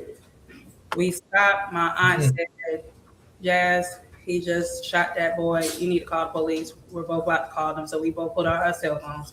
We called. My aunt said, "I just want to make sure we're seeing what we see." So we drove out real slow, and we still see Cyrus on the ground. Looked like he was trying to push himself up, like how somebody's doing push-ups where they're shaking really bad. And he propped back down on the ground and started banging on the ground like in pain. So at that point, were you still sitting at this intersection that we have right up here, or were you moving? We were moving real slow because we wanted to make sure we saw everything. And that's when I got on the phone with 911 and explained to them, like, "Hey, we just saw the gas station owner shoot a young boy." And then my aunt, she said, "We need to get out of here." So we drove up to an empty parking lot near where the old Columbia Mall is at. And 911 had me on hold for a long time. So we hung up and we called again. Whenever you were driving by, did you see Mr. Shower's son doing anything? He was standing with his hands on his hips like he was trying to catch his breath. Whenever you were pulling out, who did you see holding the gun? Mr. Red. Did you see Cyrus holding anything? No. Look to the right, I see. Witness say they ain't see him hold no gun. So the what's his name? Randy Child, Dumb Child? Dumb Child lied on the stand. You understand? He actually lied about that account. First off, you chased him for over a football field. That's quite excessive for a bottle of water. They asked him, "Do you have a water in your pocket?" They asked him, "Do he have a water in his pocket?" He said no, shook it, raised his sweater up, and then got out of there. And you chased him for over a football field. That's insane. That is insane. And that is extremely excessive for a bottle of water. Let me play this one, and then we'll get to the question. Come on, sir.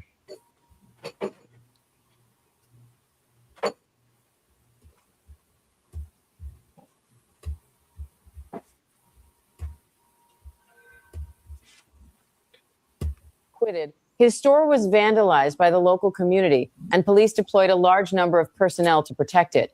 The anger comes from the 2023 death of 14-year-old Cyrus Carmack Belton, a black boy who walked into Chow's Shell gas station in Columbia, South Carolina. Workers believed he had stolen water, but surveillance video later showed Cyrus put the bottles back and did not do anything. Cyrus left the store, and Chow and his son chased him for about 130 yards. During the chase, Cyrus lost his shoe, dropped items, and fell several times. Prosecutors said a firearm fell from his pocket and that Chow shot him in the back while he was running away. Several witnesses said they did not see Cyrus point anything at anyone, but the defense argued that Cyrus pointed the weapon at Chow's son and Chow fired to protect him. The jury found Chow not guilty of murder.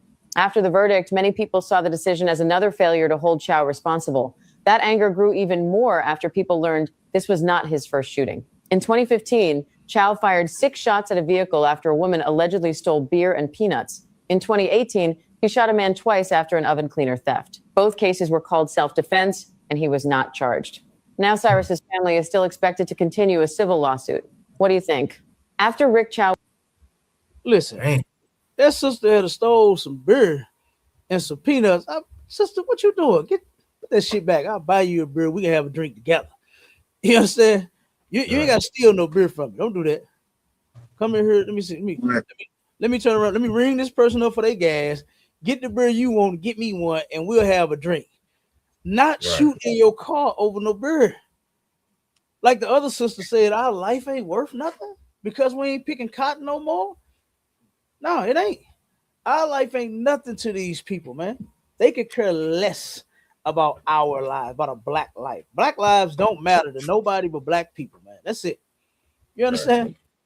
White lives don't care about black lives. Korean lives, Chinese lives, African lives, none of the lives care about black people lives. This is why we have to care about our own, man. You understand? Right. And then look, let me show you what they still doing. Let me show you what they still doing. Check this out. Watch this video. Watch this one.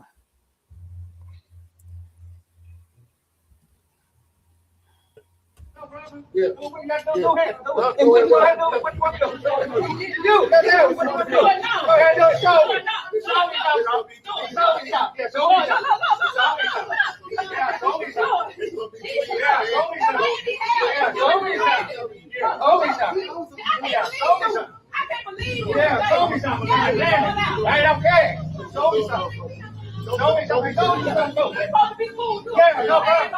You hear the problem? You hear the problem with the sister? She said, "You put your hands on me. We supposed to be cool. Don't you see that these people are not cool?" Right. Haven't you seen and heard of all of the evil that these people have done to us? And you still think you cool with them? And this man put his hands on you. Why are you putting your hands on your customers? If your customers have not assaulted you, why are you assaulting them? Right. They haven't given you the reason to defend yourself. And look, I looked up so many videos for this show right here, right? And it is countless videos of black women being assaulted by these Chinese and Korean folks, going into their nail salons, going into their beauty supplies. You understand? Trying to look good, but you're going in there and you're getting beat up, you're getting attacked, you're getting accused of stealing, all of that while you're in there. I said, God damn, this is a lot of videos. This is a lot of videos. And why do you still think that they cool? That's the problem. Is you want to be cool with them. Yeah, you are cool. In your mind, you are cool with them because you're cool with them. Right. But they ain't cool with you. That shit ain't reciprocated. Because they let you slide by. Oh, it's like it's her. You talking about we supposed to be cool. No, you cool. But he ain't. And he don't give a damn about that. Watch him tell her. Listen. Yeah, y'all know that. You damn motherfucking don't. Y'all damn motherfucking don't. Y'all can motherfucking go. Y'all can go ahead motherfucking go. He don't give a damn about no we cool. He said, y'all can motherfucking go. You know what I'm saying? That's what he cared about, him putting his hands on that sister that that she's sitting there pleading with him like, hey, we supposed to be cool. This is the problem. You not cool with, they not cool with you. They not cool with you. They don't want to be joined together with you. They don't want to be your friend. They don't like you the least bit. They don't love you at all. They don't care about your feelings. They don't give a damn. They want money. Give me money. And you can motherfucker go. That's all they want. Give me money and motherfucking go. Bounce. Yo, you wrong. No, what are wrong for? Because you came to open the door. Yo, they care. Why the key is there? Let that hoe come in. I'm gonna cut her head out. She said the next time. All right. They know that. Fuck the next time. I saw today that today. No, they fuck the next time. Yeah, man. Look at that again. Word up. Shit. You want somebody to fuck him up. Put that scared up. You ain't supposed to be scared. I'm scared. Look. Yeah, I'm scared like that. Come on, go. You fucked up on the internet. These people beat your ass. No, I don't know what to see. You crazy. What the fuck y'all do me? It sound like he cool. He said, what the fuck y'all do me? You understand? He said, yeah, I'm scared. Y'all ain't scared. What the fuck y'all do me? Come on, man. If black people don't get this shit through the thick, nappy ass heads of theirs, that these people could care less about us, that they don't give two fucks about us and our feelings when they unalive our innocent children. When here you are, you come in there, you cool to get your nails done, and then they go upside your damn head. And then he tell you, you can motherfucking go. What you gonna do to me? What you gonna do to me? And Martin Luther King thought he was gonna be able to fix this and shape this to where these people come in our community and take over all of our business, shut all our businesses down because everybody going to them now. You understand? They really thought that this something was gonna change, something was gonna get better for black people once we integrated with them. Are you retarded? Yes, Martin Luther King Jr. was retarded completely because nothing has changed. It's gotten worse. It's gotten worse, man. And these heathens don't care at all. They're never going to care. You're never going to do anything to make them care. They just don't. They just don't. So go ahead, Marshala, with the question. Okay, come on, sir. We had Hughes Nathaniel 44 said, so how do we reconcile? Put it on the stage. So how do we reconcile Galatians 3:28 based on your stance of the integration? Read 3:28. Read this. The book of Galatians, chapter 3 and verse 28. There is neither Jew nor Greek. Stop right there. Jew nor Greek is talking about the same people. When you look it up, the Jews, the Greeks, those are the same people. You understand? Those are the Hellenized Jews. Those are the Israelites that spoke Greek and followed Grecian culture. You understand? That's who those are. So it's neither Jew nor Greek, meaning that there's no difference between us brothers and sisters.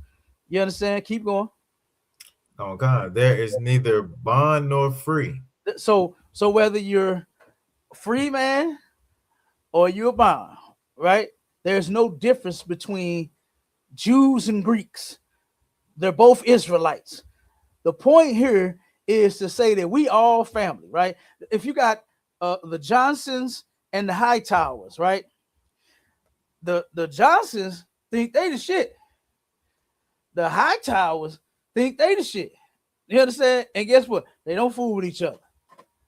They don't fool with each other because both of them think they the shit. What's being explained here is you all are the same. We the same. We the same family. It don't matter if you way up here. It don't matter if one way down there. It don't matter if you own the business. It don't matter if I work for you. It don't matter if you rich and wealthy, upper class. It don't matter if I'm middle class. It don't matter if I'm poor. There's no difference between us. You understand? Keep going. There is neither male nor female. There's neither male nor female. Now, what the hell that mean? To what? Right. Ain't no more men and women now? You understand? What the hell are we? Hermaphrodites? You understand? What are we now? Transformers like what the white man and created. Everybody trainees now. There's neither male nor female. Guess what? We all family. We all brothers and sisters. That's what this is talking about. This is why I said specifically there's neither Jew nor Greek. It's homing right in on who it's talking about. It don't say that there's neither Jew nor Edomite. Right. There's neither Jew nor Moabite. There's neither Jew nor Hamite. Right. You understand? There's neither Jew nor Ishmaelite. It says there's neither Jew nor Greek. And you got to know who the Greeks are. You So like understand? if I could, Cap. Go ahead. If you go, if he going out, if you going out that scripture, there's neither Jew or Greek, then those are the only ones that can be saved. Then, so like you said, no Edomites, no Chinese, no Arabs, no Ishmael, none of that. Right. It's just neither Jew nor Greek. You know what I'm saying? So None don't of let that trip you up. Like Cap said, it's talking about the same people. So like, Damn right. Finish it up. come on, sir. It says, "For ye are all one in Jesus Christ, in Christ Jesus." All one, man. We are all one. The Bible says that Christ came to save his people, not everybody. You understand? Your preachers lied to you. You reconcile the scriptures by coming and learning the truth under command and General Yohana. That's how you reconcile it. Because it said who it's talking about. Jews and Greeks. And when you turn around, you got the definition, Mashallah? You want me in the document? Okay. Go ahead with the next one. Come on. It says, he said, I agree when we need to stay far away from white folks, but how would a Christian reconcile this? What are your thoughts? So it was on the Galatians 3:28. Christians ain't gonna reconcile it. They're going to turn around and go in the white community for more mistreatment. That's what they're going to do. They're going to go in with the idea, their reconciliation of those scriptures is God loves everybody. That's how they're going to reconcile it. They're going to say, hey, well, God created all people. That's how they reconcile it. When, yes, he did create all people. But guess what? He separated one people from all the others. So that's how Christians reconcile it. They go right in and say, you know what? Hey, God loves everybody. Same way they did Dylan Storm Roof. Right. Oh, wait. Dylan Storm Roof went in that church down there in South Carolina. Unalived 9 brothers and sisters. And the Christians went to his arraignment and said, Dylan, you hold on because Jesus loves you. You be okay. Everything's going to be all right. That's what they said. That's how Christians reconcile the scriptures. Well, how the hell are you telling the murderer of innocent people that God loved him? What's wrong with you? Christians are stupid. Right. Martin Luther King was stupid. All of his members were stupid. Everybody that pushed and followed that horrendous mess was stupid. It made absolutely no sense. So right here in the word, the Grecians, okay, it says in the Zondervan Pictorial Bible Dictionary, page 324, it says Grecia is Greece, the home of the Hellenes.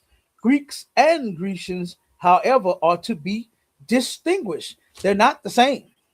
You understand? One is the original white people, and the other is people that want to live and be like white people. Same problem we having today, right? All right. Yeah. It says Greeks are generally those of Hellenic race. All right. And it says the Grecians were Greek-speaking Jews. The dispersion from areas predominantly Greek, and then it goes on and on and on, and it tells you right there that that's who they were. The Greeks were Greek-speaking Jews. Okay. And yeah, Vincent, we don't care nothing about color either. Right. Bloodline. He thought he was doing. He thought he was doing something with that cow. Doing something with that. It matters about the bloodline, because guess what? Right. I got some family members, right? Matter of fact, my uncle and my auntie by my grandfather, right? My grandfather was a Judite, and he turned around and fathered 4 children by one woman, and 2 of them is extremely light and bright like they white, and 2 of them is extremely black, boy. Wesley Snipes black. You understand? So we don't care nothing about color. Oh, We God. don't care nothing about that. It's about the blood to us. All right. All right, So- come on. We got another comment, sir. Okay, good. From Sisters Felicia Gray. She said, from St. Louis, can we, as the nation of Israelites, we got to move fast to implement, come up with some solutions to help our people. Well, you in the school, sis. We got the solutions. Commanding General Yohana been passing out the solutions since 1969. We ain't got to act fast. All our people got to do is just act right. That's all they got to do. You understand? Do the right thing. As you can see, the churches, they got full again. The churches after COVID-19, they abandoned their members. They abandoned you, closed and locked the doors because they didn't want to catch that cold you had. And they didn't want to get sick and die. So they locked the door, but they still urged you to put that money, run me my money, put that shit up under the door if you had to. Right. They were saying that. You understand? They was telling their members, run Jesus's money up under the door if you got to, even though the doors is locked. Just put the money under the door. Right. Okay. And then now, after they, the scare is over, okay, they back in church now, and they turn around, and now you filled up the seats again. That's the problem with our people. We're disobedient. Okay. So the ones that need to act fast are those that's outside of the ISUPK, because the time running out. As you can see, those prophecies are being fulfilled in them scriptures. The time is near. We real close. Okay, we are real close to our King returning. So we ain't got to act fast. All they got to do is just act right. And guess what? You got to drop the drugs. You got to drop the weed. You got to drop the crack. You got to drop the meth and the fentanyl. You got to drop whatever else you're getting high off of. You got to drop the pork and the shrimp. You understand? You got to drop the crab and the lobster that you love so damn much. Okay? I done seen some sisters, boy, eat the hell out that shrimp and them crab to where they looking like a damn shrimp and a crab. They look like them nasty ass things. You know? You got to stop with the holidays. You got to stop celebrating the 4th of, oh my God, this holiday is the dumbest. For black people to celebrate America's independence when America ain't even gave us no independence. Right. They turned around in the 1964 Civil Rights Act. Their innocent brothers and sisters died, lost their lives for. They just reversed all that shit. They just took it all away. So what point was it for them to lose their life? For them to turn around and take everything that they claimed they was going to give us forever and then end it a few years later? That ain't even a long time. From 64 to 26, that's not that long. That is not that long, man. And now it's all over with.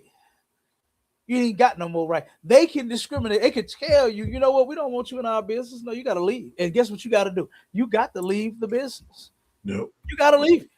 They don't give a fuck because, paying customer. You want to eat. You got money. They don't give a damn about we don't want you here. No shoes, no shirt, no service. You understand? Whatever the hell they come up with, you got to get out of their establishment. So what did it make? What difference did it make? Now we're gonna be back to square one, to where now we should have stayed in our community, been building up our businesses, doing our thing amongst our people. And matter of fact, let me get to it real quick.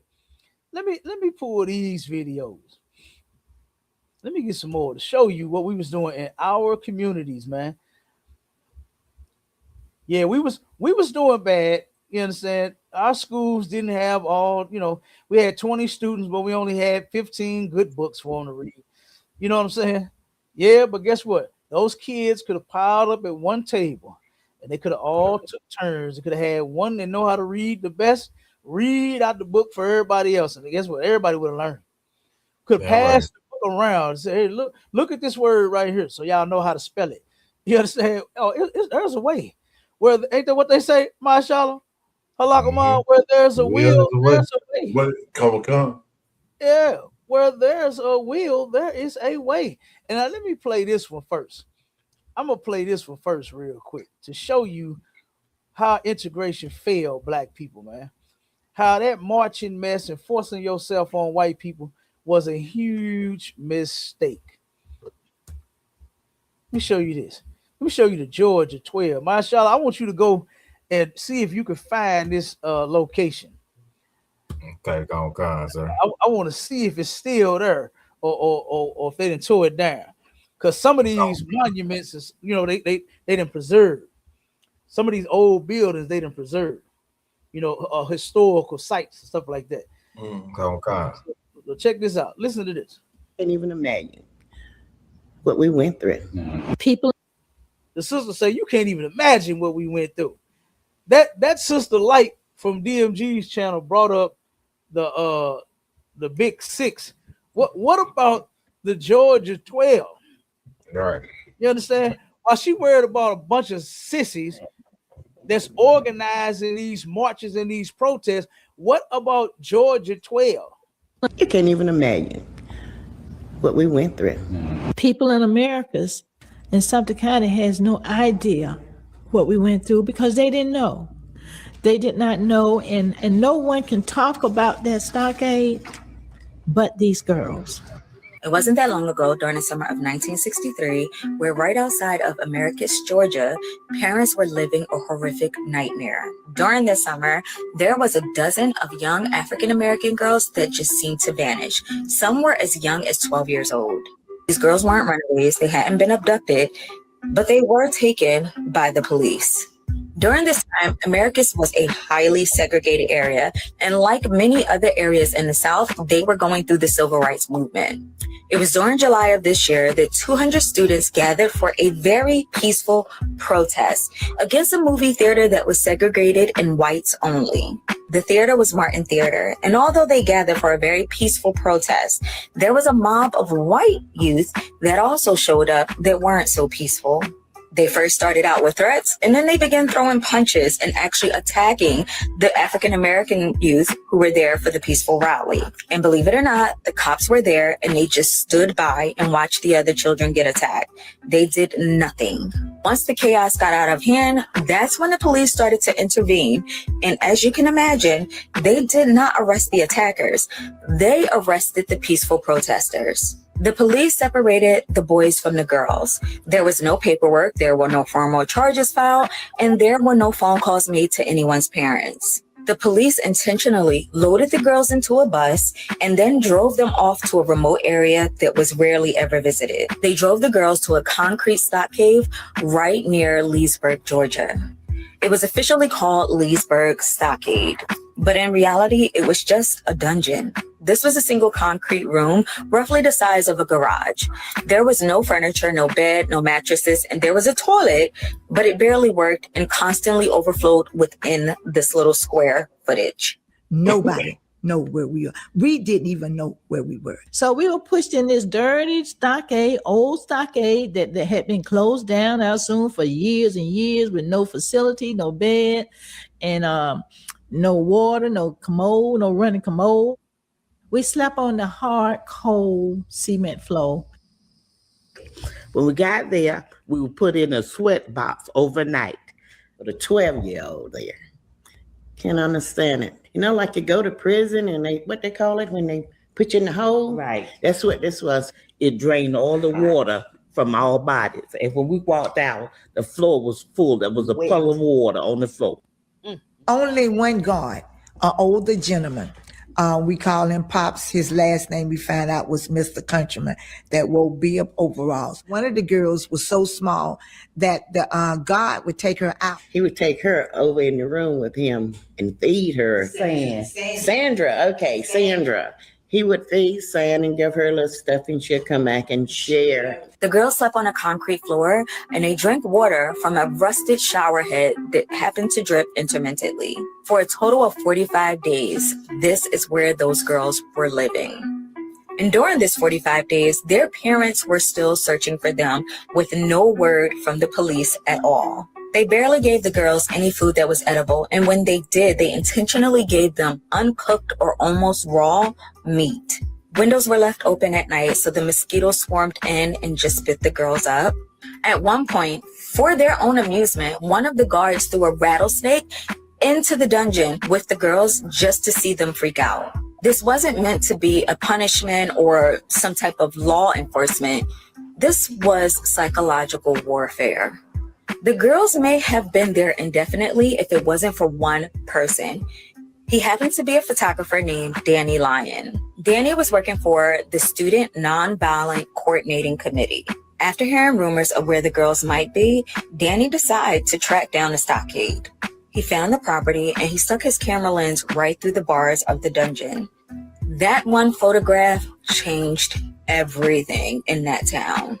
It showed Black girls standing behind these bars, very thin, very sickly looking, staring right back into the lens. It was clear that these girls had been imprisoned. Those images were published in Jet magazine and the Chicago Defender. The story exploded almost overnight. When it did, of course, the local authorities started to panic. Within days, they made plans to quietly release the girls from the dungeon. Now, here's the kicker. Once the girls were returned home, you would think, end of story. But it's not. It's much worse.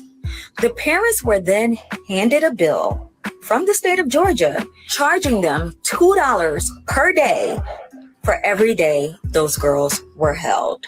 The families were forced to pay for their daughters' own imprisonment. For decades, these girls have been known as the stolen girls. Because this happened in 1963, a lot of these girls are still alive. They've grown up, they've started families, and continue to live their lives. Their testimony is a reminder that history isn't always so ancient, and it happened within a single lifetime. Long after the bars of the Leesburg stockade were torn down, the damage still lives within these people. It's etched into the memories of the people of this town and also to the girls who were still living and survived it. Now, DMG and the rest of his believers believe that we should have gone through this in order to have YouTube now. You know what I'm saying? To where we should have gone through that, in order to have a business now. Those little girls, they learned protesting and integration from Martin Luther King, and look at what they suffer trying to go somewhere where they were not wanted. And guess what? In Black communities, we had our own. We had our own stuff. We had our own entertainment. You understand? And we could have made our own entertainment. We could have came up and made things for our children to do. Right. You understand? We didn't have to force ourselves in their establishments. And then note that it's always a peaceful protest on our behalf, but it's never peaceful on the other end. Why don't they ever meet force with force? Ain't that what the white man say in his law? You can only meet force with force. So if these people are peacefully protesting, why don't you peacefully counter-protest? No. They came and brought the violence to some girls. Some boys jumped in on the violence to jump in on some Black girls. Like, the white man is a goddamn punk, man. He's a coward. Right. He's a coward. And here you are picking on someone that don't even want to fight with you. They actually want to get along with you and be your friend. They want to live next door to you. When Shaquita come out her house, she could turn around and look at Timothy. Hey, Timothy, that's what she want to do. Hey, Karen. Hi. She don't want no beef. She wants to be your friend. And you don't want to be hers. And so you treat her this way. took them babies, feeding them raw meat. Toilet didn't work. Barely had anything. They left them there to die. Throwing rattlesnakes in there. The only way they had some water to drink because their faucet was leaking. The rusted faucet was leaking. That's the only way them babies had anything to drink. You know how sick they could have gotten? The sister said when the white man came with the camera, they was very sickly. They was very sickly, man. Like, this is insane. And this is what we got trying to join with America, trying to integrate, trying to be one with these people that hate us and been hating us since forever. Been hating us since forever, man. Let me play the next video. Lock it, Cap. Go ahead, Doc. Our woolly hair made it more, made that concrete, you know, laying on that concrete. You know, probably, you know, made it a little more, what's the word? Like, tolerable, you know, for, you know, I know that sounds bad, you know, I'm just, you know, by them being girls that, you know, they got a lot of hair, you know, just think if it was, you know, if it was men, because there wasn't no mattresses in there, you know, they had to lay on that bare. It wasn't nothing in there. You know, but I'm just saying, you know,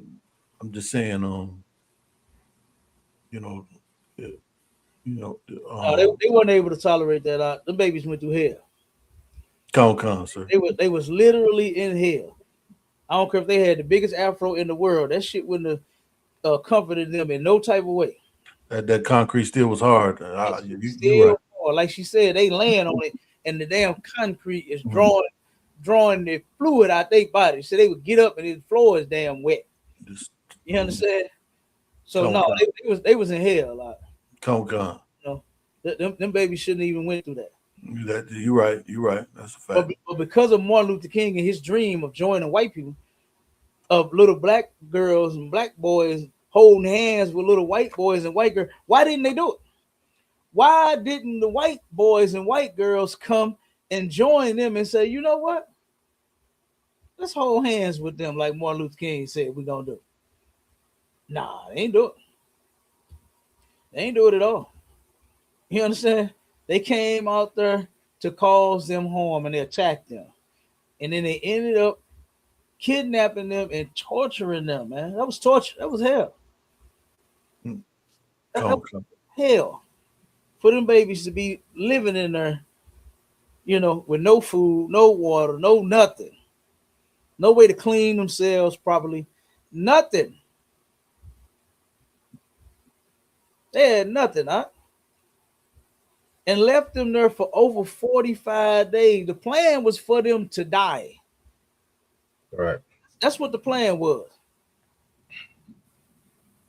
The police took children and set them in a vacant building, hoping that they would die.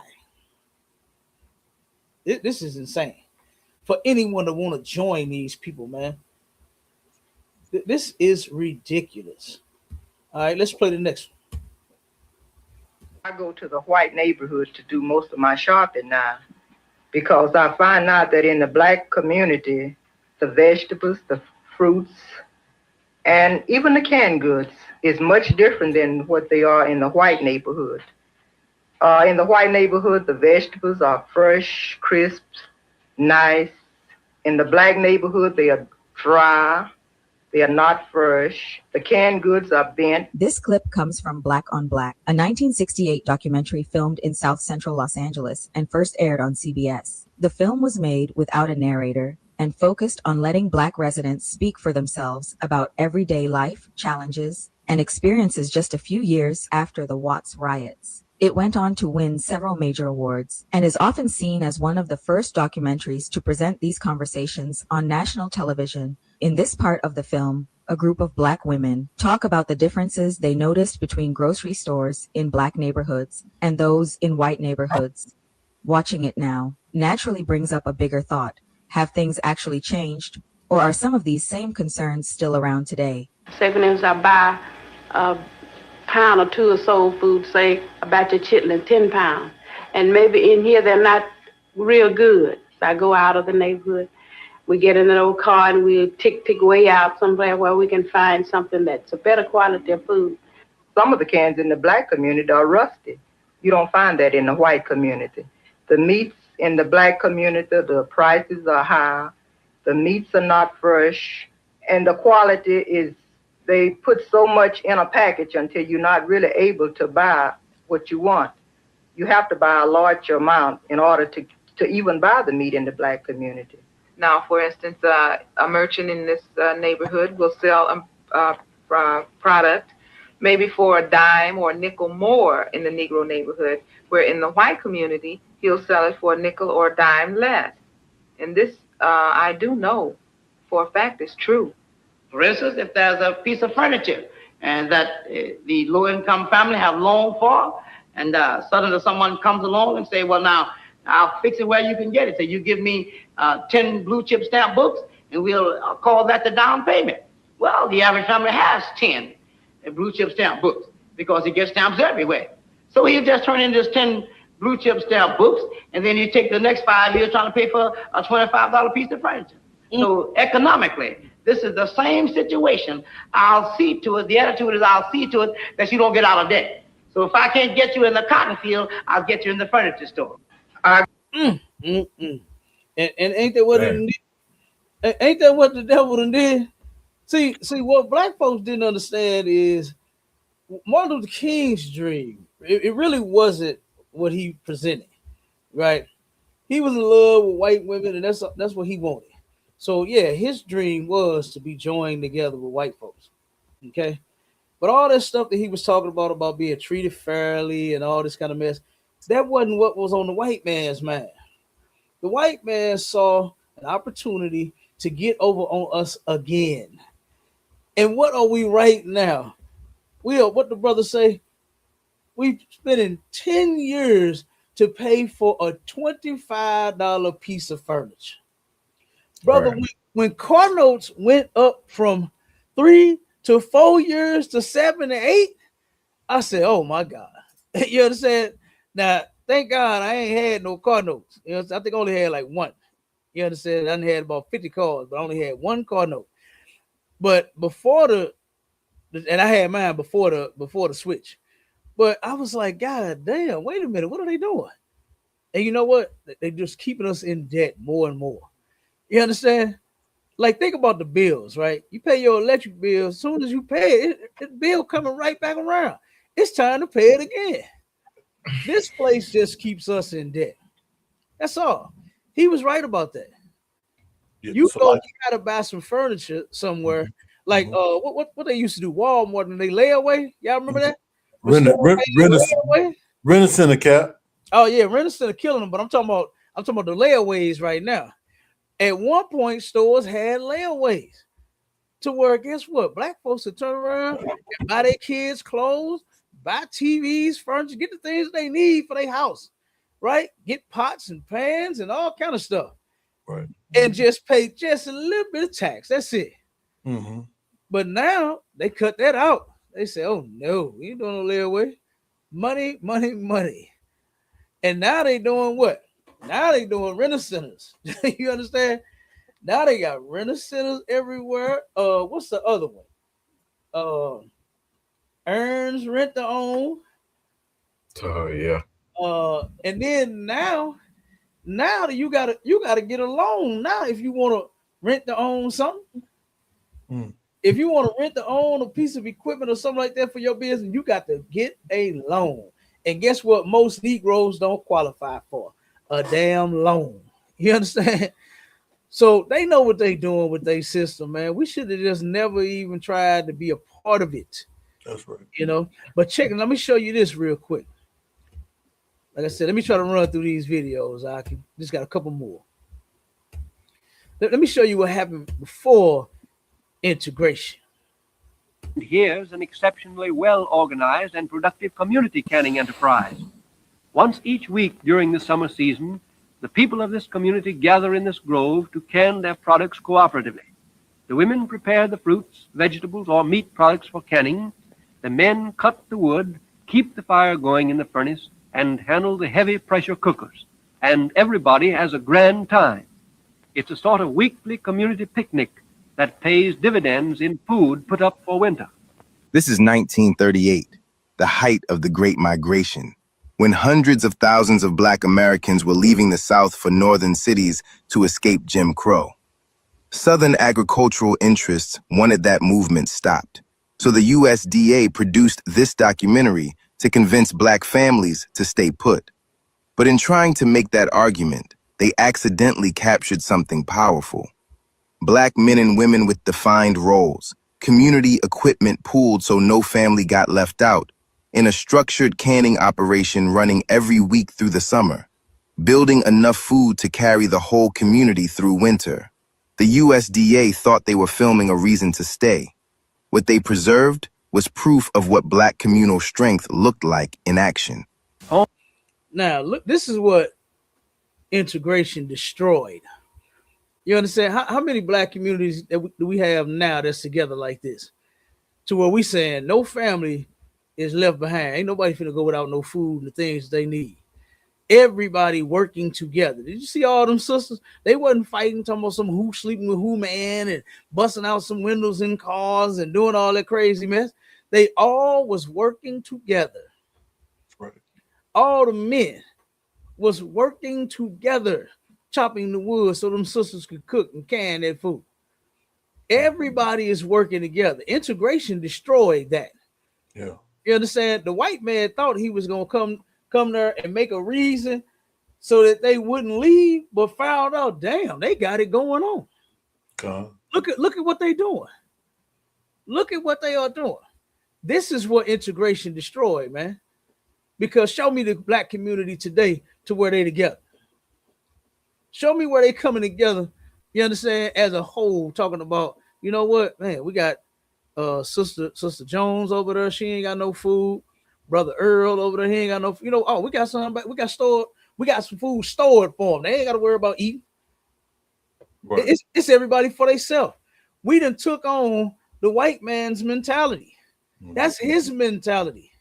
But at one point, that wasn't ours. By us trying to join him and be like him, that's how we turned around and lost everything about us.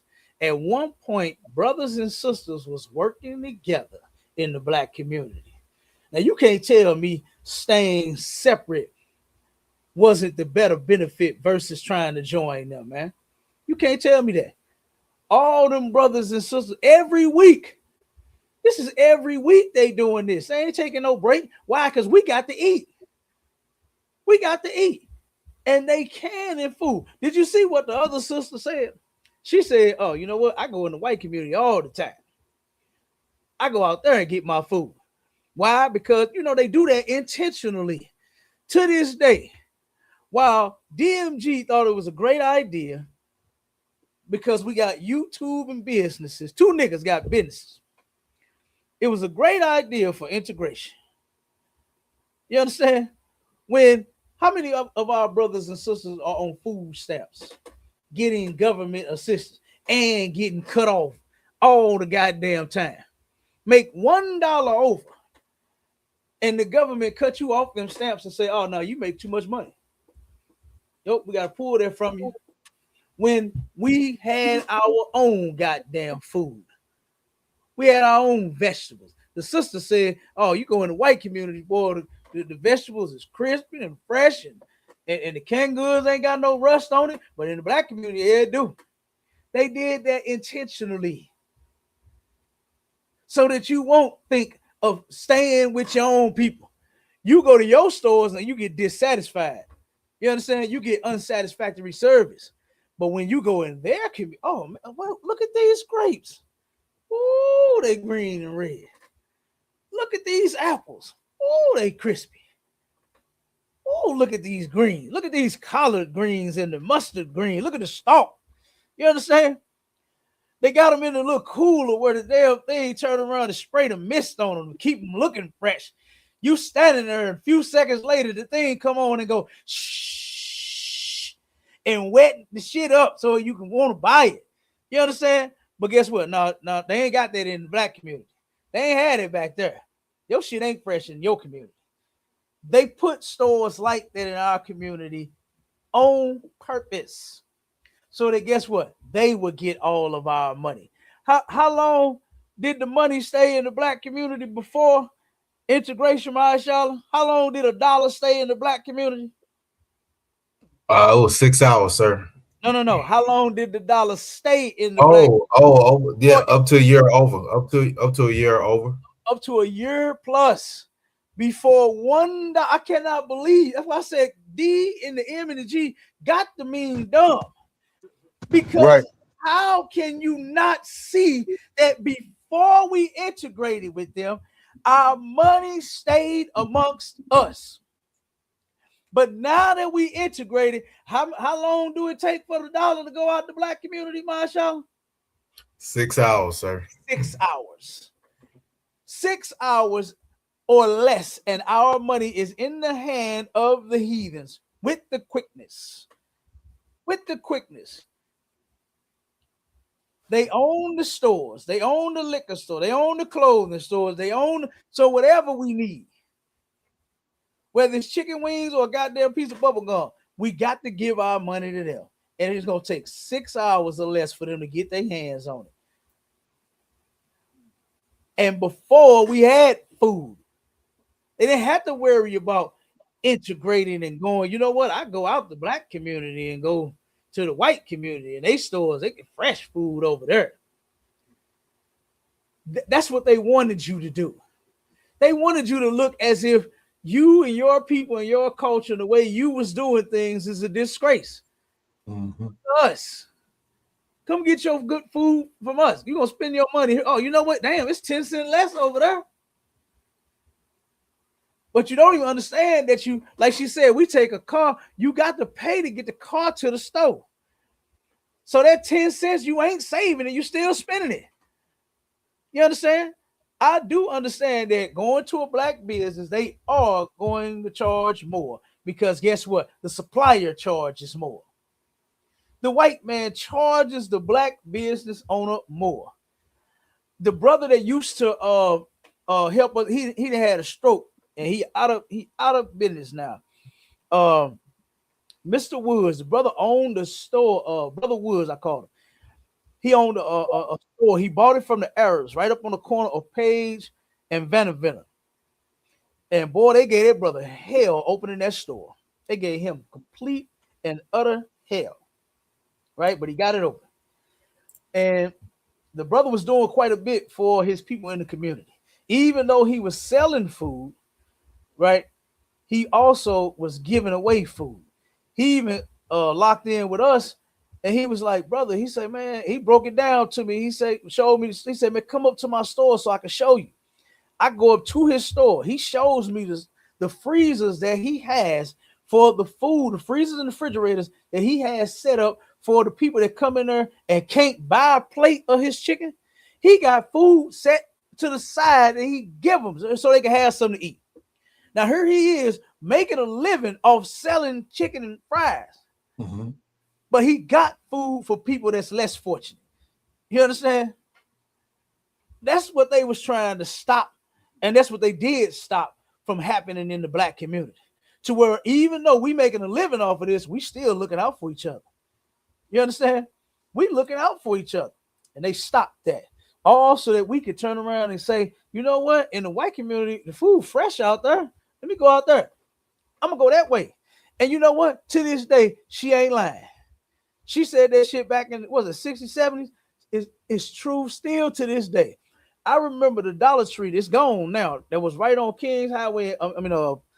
Page and Euclid. The tornado the tornado took out the whole strip. Mm-hmm. You understand? The tornado took out the entire strip. So that Dollar Tree is no longer there. You know what happened at that Dollar Tree though? They was always short some items. The freezers and refrigerators was always broke. The drinks was always hot. The damn frozen shit was always melted. You understand? And had out of order, had tape across the front of it. You understand? But guess what? Go down to the white store. I remember in one of the white in the great wide areas that I worked in down in South County, right? And I believe this area was Arnold, after one of those. The Dollar Tree down there was a damn supermarket. It was a like a Walmart plus. You understand? They got all kind of shit in this. They got arts and crafts, and I was like, what the heck? And this was before they started the new movement, the $3 and $5 movement in the Dollar Tree. This was when the shit was still $1. Right. I went in they store in the white neighborhood. I said, God damn, we ain't got none of this. As if our children wouldn't like arts and crafts. Why our Dollar Tree don't have a working damn refrigerator and freezer in it? You understand? The store that's 3 minutes away from this school, that's now gone due to the tornado, they ain't have nothing in there. But down in the good white community, like the sister said, I'll go to the white store, boy, you can get everything out there.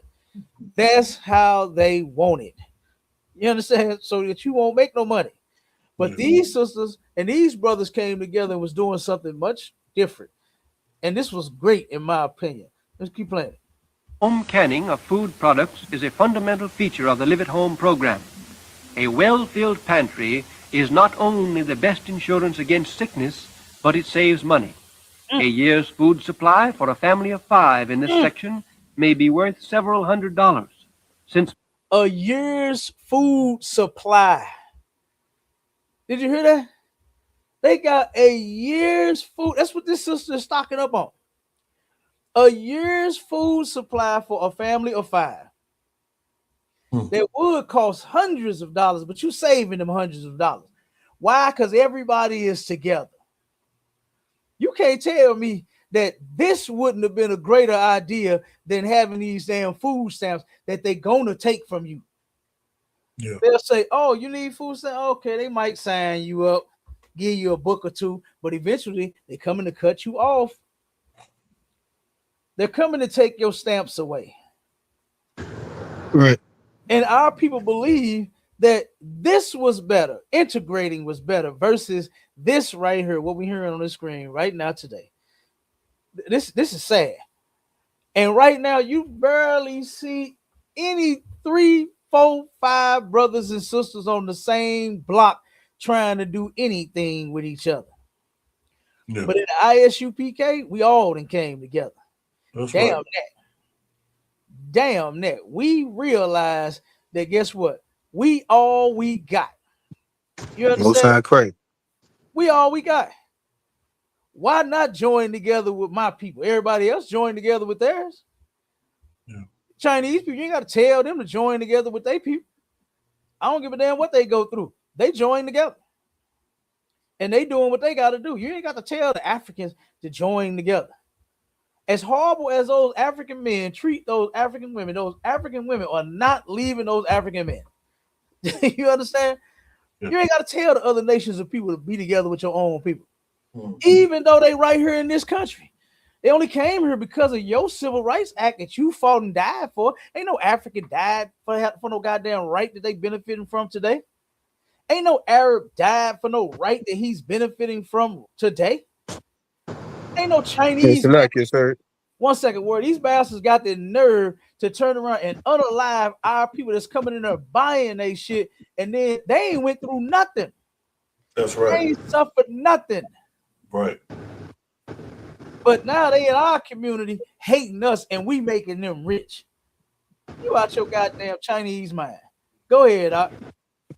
Yeah, you right, Kat. It was just such a heavy point you made that stood out to me. You know what I'm saying? I wanted to touch on because, like you said, they are able to come together and make, come up with an idea that generates something, we can't. And if we do come up with an idea, something that we coming up with basically by ourselves, to try to make something which make it, 10 times as hard. But you're right, when it's hard for 1, 2, 3, 4 of us to come together, with a concrete plan, to try to generate something for ourselves, sir. Yeah, that's all I wanted to bring up, Yeah, Yeah, they make it hard so that we can't. That's the whole point. They don't want us to come together. They don't want us to turn around and say, you know what? We ain't going to them Chinese stores no more. We ain't going to them Arab stores no more. We're going to come up with our own. They don't want us to say that. They don't want us to do that. They want us to continue filling their pockets and their purses. That's what they want us to do. That was the whole point of them sisters that turned around and said, oh, I don't go to the black store in the black community. When this right here, it's a whole system they had in place to where they had plenty of food for a family of 5 to eat off of for a whole year. You can't tell me that this ain't better than food stamps. You can't tell me that this ain't better than the white man's crispy vegetables and fresh vegetables and non-rusted cans. You can't tell me that this idea is not better than what he ever could have thought of. These brothers and sisters came up with an idea to save everybody some money, not just themselves. They weren't just looking out for their own pocket. These sisters right here wasn't selfish. They wasn't worried about who doing what and who ain't this and who the baddest bitch and all this dumb shit that we thinking about now. Them sisters was like, man, listen, we got to eat. That's right. She's sitting here putting away a whole year's worth of food for a family of 5 by herself. Do it look like she's what they like to call black fatigue? Do it look like she getting tired of black folks? Wow. Or do it look like she got some energy? You understand? That sister got some energy and she putting her all into what she doing. Because guess what? She knows she's doing it for her and her people. You understand? Okay. But do we have any sisters out there now that's willing to give a brother a book of food stamps? I'm hungry, y'all. Give me a book of food. I love some chicken. Who out there willing to give me a book of stamps? Watch they start telling me, oh, I got my own kids to feed. You a grown ass man. What you mean? You ain't got no job? Brokey. You understand? They gonna be saying all kind of shit to me. But not that sister right there. That sister would walk me to a damn closet and make sure I get food. That's the mentality before integration. You understand? But now after it, oh man, you gotta make 100K. Let me ask a sister for a book of her food stamps. She gonna tell me I got to make 100K in order to be with her and ask her for a book of stamps. That's what she gonna tell me. She gonna tell me I'm beneath her because I don't have any food. I'm hungry. I'm starving. What's wrong? You ain't got no job. What's wrong with you? Oh, you a man. You understand? But not this sister on this video. She handling her business. You understand? That's my auntie, y'all. Money saved is money made. The women and girls, through such activities as this. And y'all notice a lot of those sayings that we come up with that the white man that took, that come from us. Money saved is money made. We came up with that. Why? Because guess what? The white man, he ain't worried about saving no money. He just stole so much. All he worried about is spending. He got so much in the bank. He got so many millions and billions in the bank. He just want more. That's all. He's so greedy. He don't give a damn about saving nothing. He just want more. So, but that's where that come from us. Money saved, money made. Add to the farm family income and at the same time safeguard the family health. A well-constructed smokehouse such as this makes a good storage place for canned products in regions where there is no danger from freezing. These well-filled shelves show what the energetic housewife can do toward providing the family living. How many energetic housewives we got out there now? We got basketball wives, we got love and hip hop wives, Atlanta housewives, and all of them hoes. Them the kind of wives we got now that ain't doing a goddamn thing, drinking and fighting on TV. Instead of somewhere thinking of a master plan. How can you help take care of all these goddamn babies that you decided don't have? How can we take care of all these kids? How can we save some money and make some money at the same time? Yeah. Where are those sisters at? Come. You understand? Nah, they just worried about being a housewife just to get taken care of. Some man spend all his money and pay all the bills. That's all they worried about now. They ain't worried about doing nothing. And guess what they come from? They come from integration. That mentality, that mindset, this mindset right here, this energetic housewife, that shit was sucked right out of you, boy, like a vampire. Vampire bite you on your neck and suck your blood out. That's what the white man did to us. Turned around and sucked the very life out, drained it right out of us with his oppression. You understand? To where now sisters, all they worried about is twerking, showing some ass so that they can get some rich man to take care of them. And this is insane. But these sisters, not these sisters right here. This is right here is beautiful. A canning demonstration under the supervision of a county home demonstration agent. On such occasions, the women of a community meet and do their work in common, using community equipment, while the agent supervises the work and gives instruction in approved methods of procedure where necessary. Here is a simple homemade canning outfit which is used in community canning where better equipment is not available. A neighborhood canning bee in which the home demonstration agent directs the work. This is typical of neighborhood group activity. And here's an exceptionally well... You hear that? They got supervisors. They got sisters over sisters. Let them know, now, baby, you take this corn like this. How you do this? Let me show you how to shuck that corn. Let me show you so you can get it right. You understand? Got a whole operation going. Everybody got titles, position, and the operation is running smooth. How many of us can work together on the white man's job today without turning around? Oh, I ain't. What did dude say on Django? I ain't taking no orders from no nigga boss. You understand? He said he ain't listening to no nigga on no horse. What are you talking about? Who is this nigga that I gotta listen to him? Like, come on, he only listen to white folks. That's come from integration, man. Yeah. You understand? Our sister, how many of you sisters is ready? Because guess what? We doing it in the UPK. How many of you sisters out there is ready to turn around and drop all of this filth you done learn from integration and in this world and come and actually be a sister? Learn and actually be a mother. You understand? Come and actually do something worthwhile, man. We ain't talking about twerking on no goddamn TikTok video, no TikTok challenge. Wow. How many of you sisters really ready to come put some work in? Huh? How many of you sisters ready to grow some food? Huh? And ready to can some food so everybody can eat? How many of you are willing to do that? How many of you brothers out there that's willing to do that? Instead of trying to fill your socks with a bunch of rocks and run from the cops, nigga, how about you come build one of those damn units that won't freeze so that we can store some food in? How many of you niggas is ready to do that? How many of y'all is ready to come together instead of being happy that we got YouTube? Happy that we got the damn internet.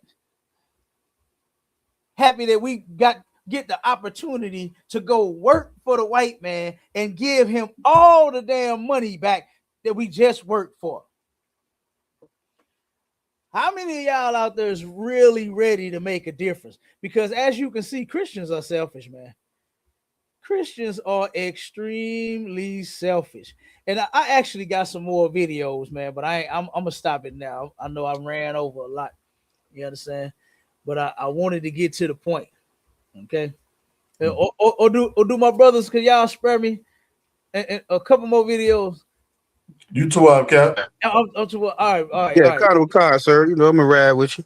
All right, Most High Christ, the Water Brothers. I appreciate it. Let me play these because I want to get this out too. All right, to show all of the problems from integration. You understand? And what an epic fail it actually was. Mm-hmm. All right. Even Martin Luther King said himself that it was a fail. Now check this out. Watch this video.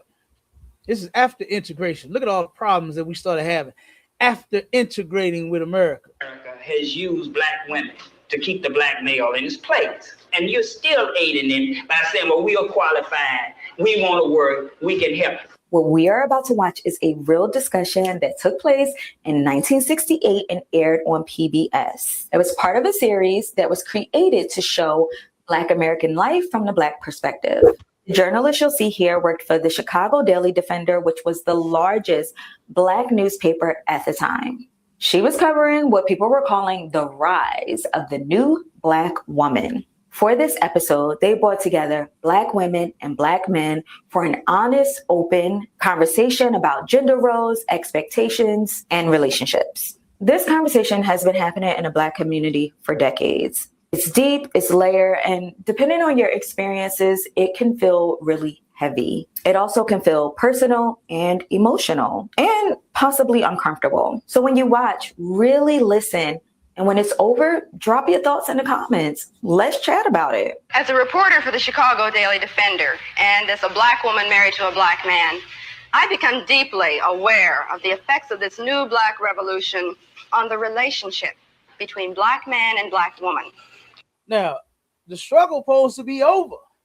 We didn't integrate it. We made it. But now it's a new revolution. You understand? Now we struggle in another area, and it's right here in our own damn homes. Integration was not a good thing. You heard her say the new Black woman? The new Black woman. What was wrong with the old one? She was wonderful. You know, the new Black woman is Cardi B's and your Meg Thee Stallions, right? The new worthless Black women that'll get with a man, have children by him, and then leave him alone. Try to go get another man and then have children by that man and then leave him alone too. That's the new Black woman. When the old Black woman was in the field, right there with that man, supervising other sisters saying, hey, we got food to cook. We got time to be doing all that. They said back in the day, I cook, I clean, and let me show you how I got this ring. You understand? That's what they was doing back then. The old Black woman. She was great. We need to bring her back because this new one done lost her goddamn mind. But check it out. I see it among my own friends, and I also see it in my home. But the most revealing and the most vocal statements about what the new Black man expects from the new Black woman came when I met with a group of young unmarried friends one Saturday afternoon. I think that what's happening in America as far as Black men, Black women is concerned is that there's a revolution within a revolution. Now listen to this brother and then listen to the sister immediately afterward and what she say. Listen. We are fighting our own woman. Our woman will not allow us to emerge as Black men. No. But our Black women, who has been put in this role of aiding white America, white structure, and castrating the Black male, has continued doing this. She cannot live with us. It's not that we can't live with her. Are you blaming us? Are you saying that it's our fault that this happened? No, I'm not blaming Black America for women. I just said that I'm blaming the system. So you see what the brother said. He said, no, I ain't blaming you. It ain't your fault. He blamed the system, and he's right. It's not our sister's fault. It was the leaders of our sisters and our brothers' fault. You understand? They should have saw this, and they actually did see the system.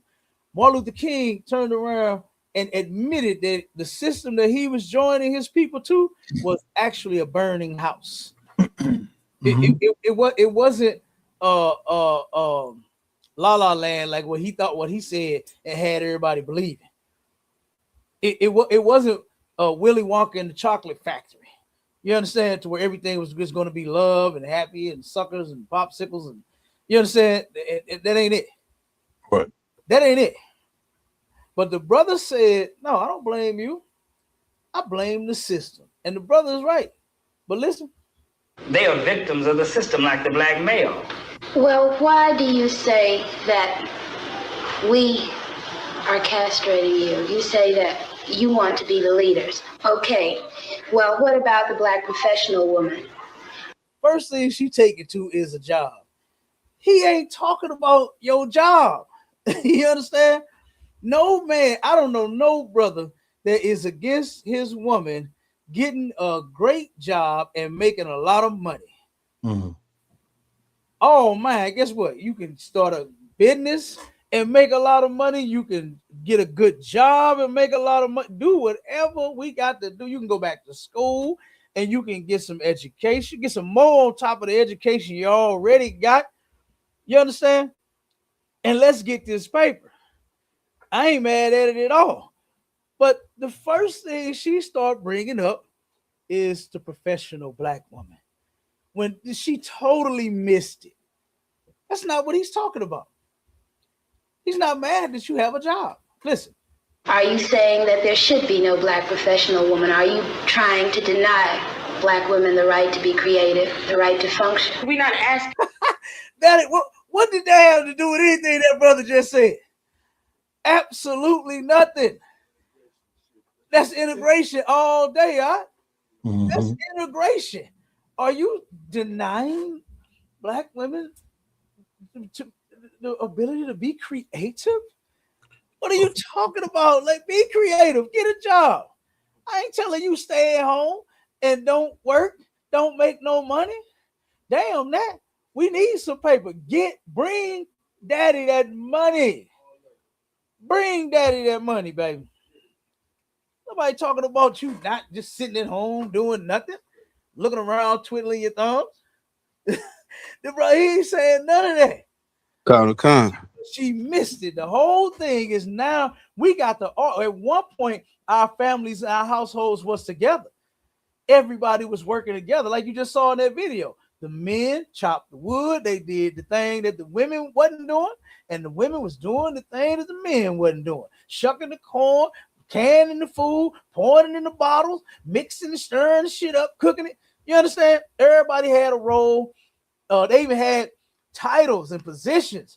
Supervisor, manager, shift leader. You understand? They had all of that and had it going on.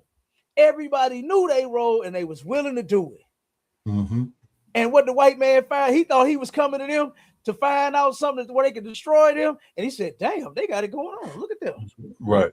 They are feeding families of 5 for a year, saving hundreds of dollars. Ain't got to go to no damn white grocery store to buy no fresh groceries and no damn canned goods that ain't got no rust on them. They got food already. And we could have done the same. We could have still been doing the same damn thing. But she totally missed it. This is why, guess what? In that house, they still gonna be fighting. The brother saying, I got to fight my own woman. He trying to stop the fight. Wait a minute, are you telling me you don't want me to be professional? You don't want me to have a job? You don't want me to be creative? Oh my God. This is what integration did to our women, man. This system has destroyed our sisters. They are trying to follow. You said follow white woman? That's what they're doing. That's what they're doing. That's exactly who she is. Damn right, huh? She is trying to follow but she just don't understand. She didn't know the white woman's whole plan. The white woman, her fight against the white man was just to get that equal pay, not to get his position, not to turn around and knock him out of position of being a man. You understand? Because you see, when Donald Trump was running for office, who voted for him more, white women or white men? It was more white women that voted for him, saying, you know what, we know that we need a man to run this country. We ain't trying to do that. A man needs to do that. But when it comes to shucking and jiving us, when it comes to getting over on us, when it comes to the banana in the tailpipe on us, it's what's her name? What's the so-called black woman that was supposed to be the first black president? What's her name? Kamala Harris. Yeah, they want to give her us. She ain't even black. She ain't black.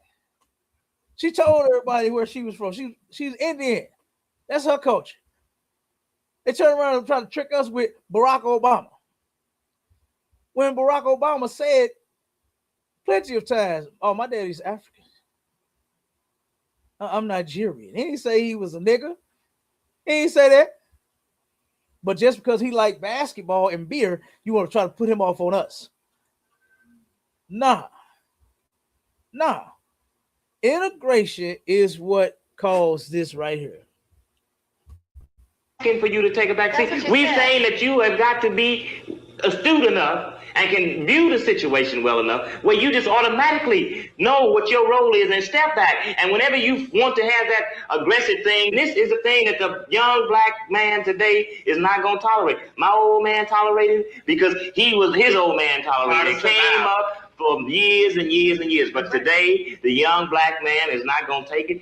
Okay, how are you going to reprogram men so that they don't let us take over what's supposed to be their responsibility? She missed it again. He said, we ain't talking about you not having no job. Right. We talking about you stepping back, knowing your role in our life, not the role that you play when you go to your job. You can play that role. Nobody mad because you a supervisor. Nobody mad because you a CEO. One of my ribs was I think the next. She was like the 1-2 positions from the damn owner of the company. Mm-hmm. You understand? I don't give a damn. I ain't mad because you CEO telling them white folks and them niggas what to do on that job. But you know, when you come to our address, it's when I walk through the door, Daddy's home. You understand? Daddy's home. That's all I want you to know is what your role is here with me in my life. That's what the brother is talking about. Right. They're not talking about your job, baby girl. And the only thing she's saying, well, what you gonna do to stop us from doing that? What are you gonna do? Are you even listening to these men? I don't think she is. I don't think nothing's sinking in. Let me finish it. I don't think you have to reprogram men. I think you have to reprogram women. No, you have to reprogram the man so that he will forcefully take what belongs to him, because you know women, as long as we can get, we're gonna get, and it's part of our being. We're going to do anything to you that you let us, whether we want to or not. You don't want to live. No, it's not part of your being. It's part of your being now since you've integrated. Now you done picked up these heathens, nasty ass habits. Now it's a part of your being. But at first you wasn't like that, baby girl. You wasn't like this before integration. Now you want the man to forcefully take the. Now when the man tell you shut your goddamn mouth, you gonna, nigga, who you talking to? Is you gonna forcefully let him tell you to shut your big ass mouth? Nope. You gonna keep on talking.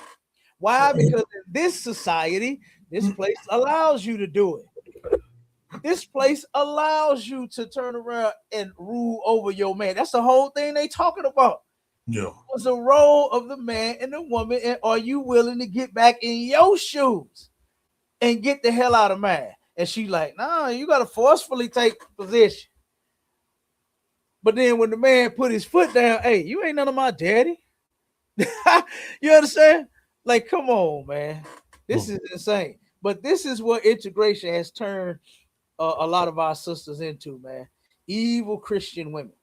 They're selfish, and now you're gonna sit here argue and fight with him and force him to force you to do something when you're supposed to submit to your husband. That's what the Bible say. That means willingly do it, not force you. I don't want no woman that I got to force to do what I tell her to do. Right. I don't want no woman I got to force to be quiet. Hold on, babe. Wait a minute.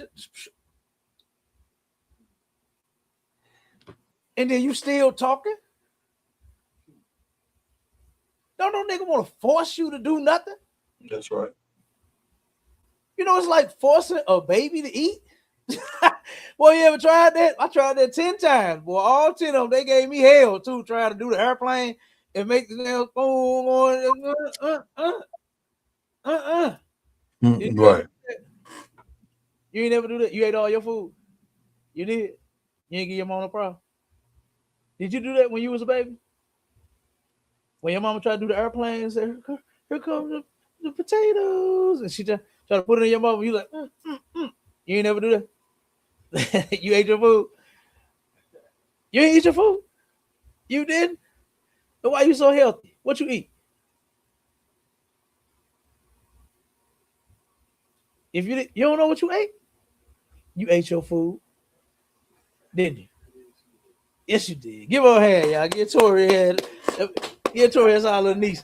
You ate your food. You are a healthy, beautiful little sister. You Yep, she did. I wish I could turn the camera on her. She's very beautiful little sister. Yep. And guess what? This is what we raising right here is the future generation. And we got to teach them something better than what they've been learning here in this place.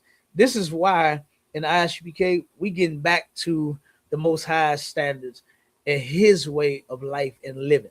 You understand? And then guess what? What our people was doing before integrating with this beast, man, we had it going on. We were separate. We knew we didn't have nobody but us.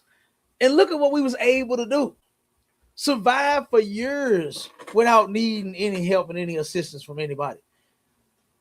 Even though schools were, guess what?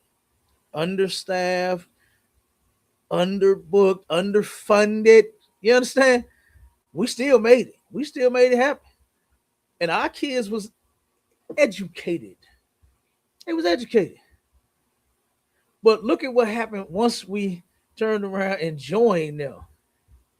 Man, I hate all of the programs that they done pushed on our people to turn around and make them just as dumb as a box of rocks. The No Child Behind program was something horrible. That was after integration. Yeah. To where they just push you along, no matter whether you know how to pass a test or not. Yeah. No matter whether you know how to spell a word or not. We just gonna push you forward.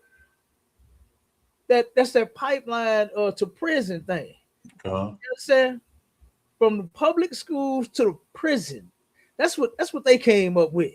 When we could have stayed in our own schools. And guess what? Our children would have came up right and we wouldn't have had to go to no prison. It's like Cap. Go ahead, Art. And it also it creates a false sense of entitlement. Mm-hmm. It does. I yield. It absolutely does. Where you got more parents arguing about their child failing versus them actually knowing they work. They argue, you gonna fail my son versus them knowing they work. Why? Because now through No Child Left Behind, we just pushing them forward. We're just pushing all the kids forward. They don't know a goddamn thing now, but we just gonna push them forward. Like, this is insane, man. And I keep saying it, for anybody to turn around and believe that this was a better idea to be joined together with them, to be integrated with them instead of staying separate from them, got to be a damn fool, a complete damn fool. Let me finish this one and get to the last. On the level of income that I can afford you and love me on the basis of that, you want to always be aspiring to have all those things that's a part of the great middle class white American society. And because I can't deliver these things to you, you say that you are not a man. I don't measure a man by how much money he can bring home. I measure a man by how he treats me. Whether when I'm tired and I'm sick and I'm scared, he's there. I doubt that. Did you see that attitude on her? Did you see that neck? You know, sisters got that damn neck, boy. They roll that thing in the mind. Lord have mercy. I doubt that you rate a man on how he treats you. You understand? Let me play this last video about this devil about trying to join they schools, and let me show you what the superintendent had to say about black people, man. I was gonna play it here. I'm gonna end it with the field holler from Pawpaw. You understand? I got a field holler. I'm gonna end it on that. We're gonna roll out to that one. But check this out real quick. Integrating into their schools. Listen to this. Just before the settlement was announced, a stunning development. School District Attorney Cecil Morgan came out for a drink of water, and he asked if I knew the difference between, and these are his words, quote, a nigger and a pile of manure. Oh, well, now, let's not get into that. I just tried to be funny. You were just trying to be funny. That's all. How could you go in and continue these sensitive type negotiations after telling a joke like that? Oh, well, I don't care to talk to you at all. I don't care if I ever talk to you again. Ooh. You ain't the right kind of white man. You see that? He come out there to talk to the reporters. and make a racist statement to the report. Why? Because all white people are alike. You understand? All white people are alike. That's what he said, but they filming. They doing something different. And he came out and made this statement, and the devil put it out there anyway. Oh, he said, "Oh, look, I don't ever want to talk to you again. I don't ever want to talk to you again." Listen. That would not surprise me. I have sensed that for at least the 20 years we've been in this litigation. I think that would be typical of his comment. I believe that would be typical of his attitude. I deeply regret the unfortunate reports concerning a facetious story that I told to a group of reporters yesterday afternoon. It had no application to Mr. Davis, and I certainly did not intend in any way that it would relate to him. Morgan, who's been avoiding cameras lately, is known as the Dean of School Law in Texas. His firm earns about $70,000 a year from Fort Worth schools, and they represent several suburban school districts. At age 79, he's more experienced than any other school lawyer in the state. The majority of board members decided they couldn't do without that experience. And so even though the school board doesn't condone Morgan's joke about black people, he is still the legal representative of the Fort Worth schools. We found you thought they was going to fire him because of you? Because you crying about his racist joke? Get over it. It was a joke. Get over it. But we're not firing him. You understand? Man, come on, man. Integration was not a good idea. No. It was not. For it to be very thorough, comprehensive. We appreciate and compliment the accuracy, impartiality, and depth of the report, and compliment Mr. Cecil Morgan and Mr. Tom Carr on their thoroughness and the completeness of their job, which we consider well done. A public statement will be made in the near future after the board has had time to study the findings. Several black and Mexican American groups wanted Morgan fired. They insisted the racial joke he made to reporters showed he isn't fit to represent the public schools.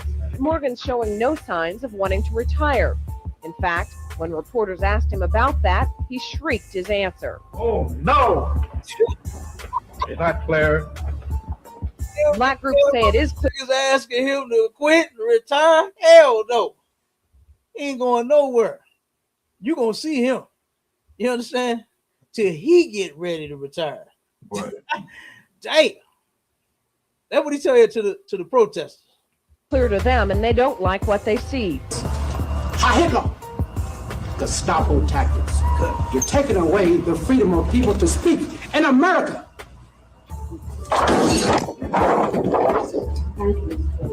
It was a fight at the school board meeting, a fight not over the future of schools attorney Cecil Morgan, but a fight over the rights of citizens to speak to the board. The board refused to discuss Morgan's case publicly. School board members voted 7-2 not to fire attorney Cecil Morgan. Board members said public opinion in the form of letters, phone calls, and telegrams was in support of the elderly attorney, but that's not the opinion of the NAACP. No board member that I spoke with wants to see Morgan publicly humiliated, but most seem to feel that politically they cannot afford to let his racial jokes stand unchallenged. During a break.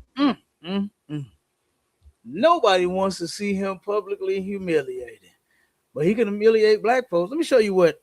If Martin Luther King had been a true man of God, this is what he would have known right here. Go to Ecclesiastes 12 and give me verses 10 through 12, and then we out here. Ecclesiastes. If Martin Luther King Jr. was an actual man of God, then he would have known these scriptures, and he would have never thought to do. It wouldn't have been no what the sister Light say. She said that he realized that he made a mistake. She claimed that he was a real nigga for this. He realized that this was a mistake that he made, and he confessed it. You remember that? Huh? Y'all remember that on that show? Say that again, Cap. You remember the sister when she was responding to me and DMG's discussion? You was in there. Did you hear when she said that Martin Luther King realized that he made a mistake? Come on, sir. Yeah, she said he was a real nigga for that. Lady, this is everybody's life you playing with. You don't get to make no goddamn mistakes. No. You know who I honor? I honor Commanding General Yohana. for him not making the mistakes, learning what to do from the Lord with black people, not, you know what I'm saying, Martin Luther King and his dream. You understand? That's a real man of God that has been doing it the right way since forever. He ain't got to make no mistakes. He ain't made none.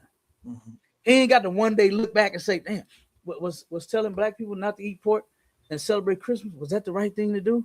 Oh, I made a mistake. Nah, that's the right thing to do. And he's been teaching it since 1969. You understand? We are the ones that got it right. We got the solutions in the ISUPK. Okay?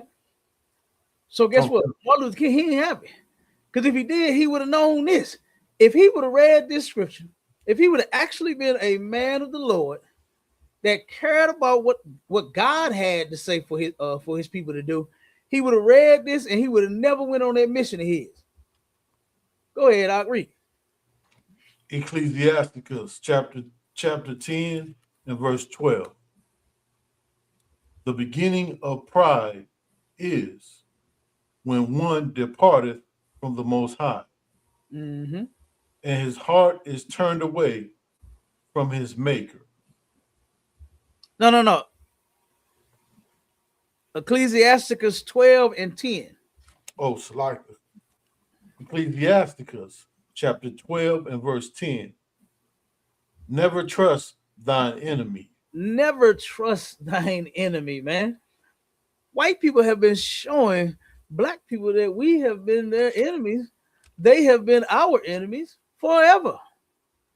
What was the point of, now that we got TV, now we're going to walk around and let them bust us upside the head? What was the point of, you know what, now that we got cameras and we can take pictures, we're going to turn around and let little kids get their lives threatened and get rocks thrown at them and get billy clubbed and get water hosed and get bit by dogs and all that. You know what? Let's do that now. The scripture says, never trust thine enemy. And here we are going to these people, hoping that they're going to change and fix our situation. Right. When they've only made it worse. Go ahead, Come. For like as iron rusteth, so is his wickedness. Listen, his wickedness, what does rust do? Rust all the way through. You understand? Rust all the way through. Mm-hmm. That's the same with his wickedness. Just like rust.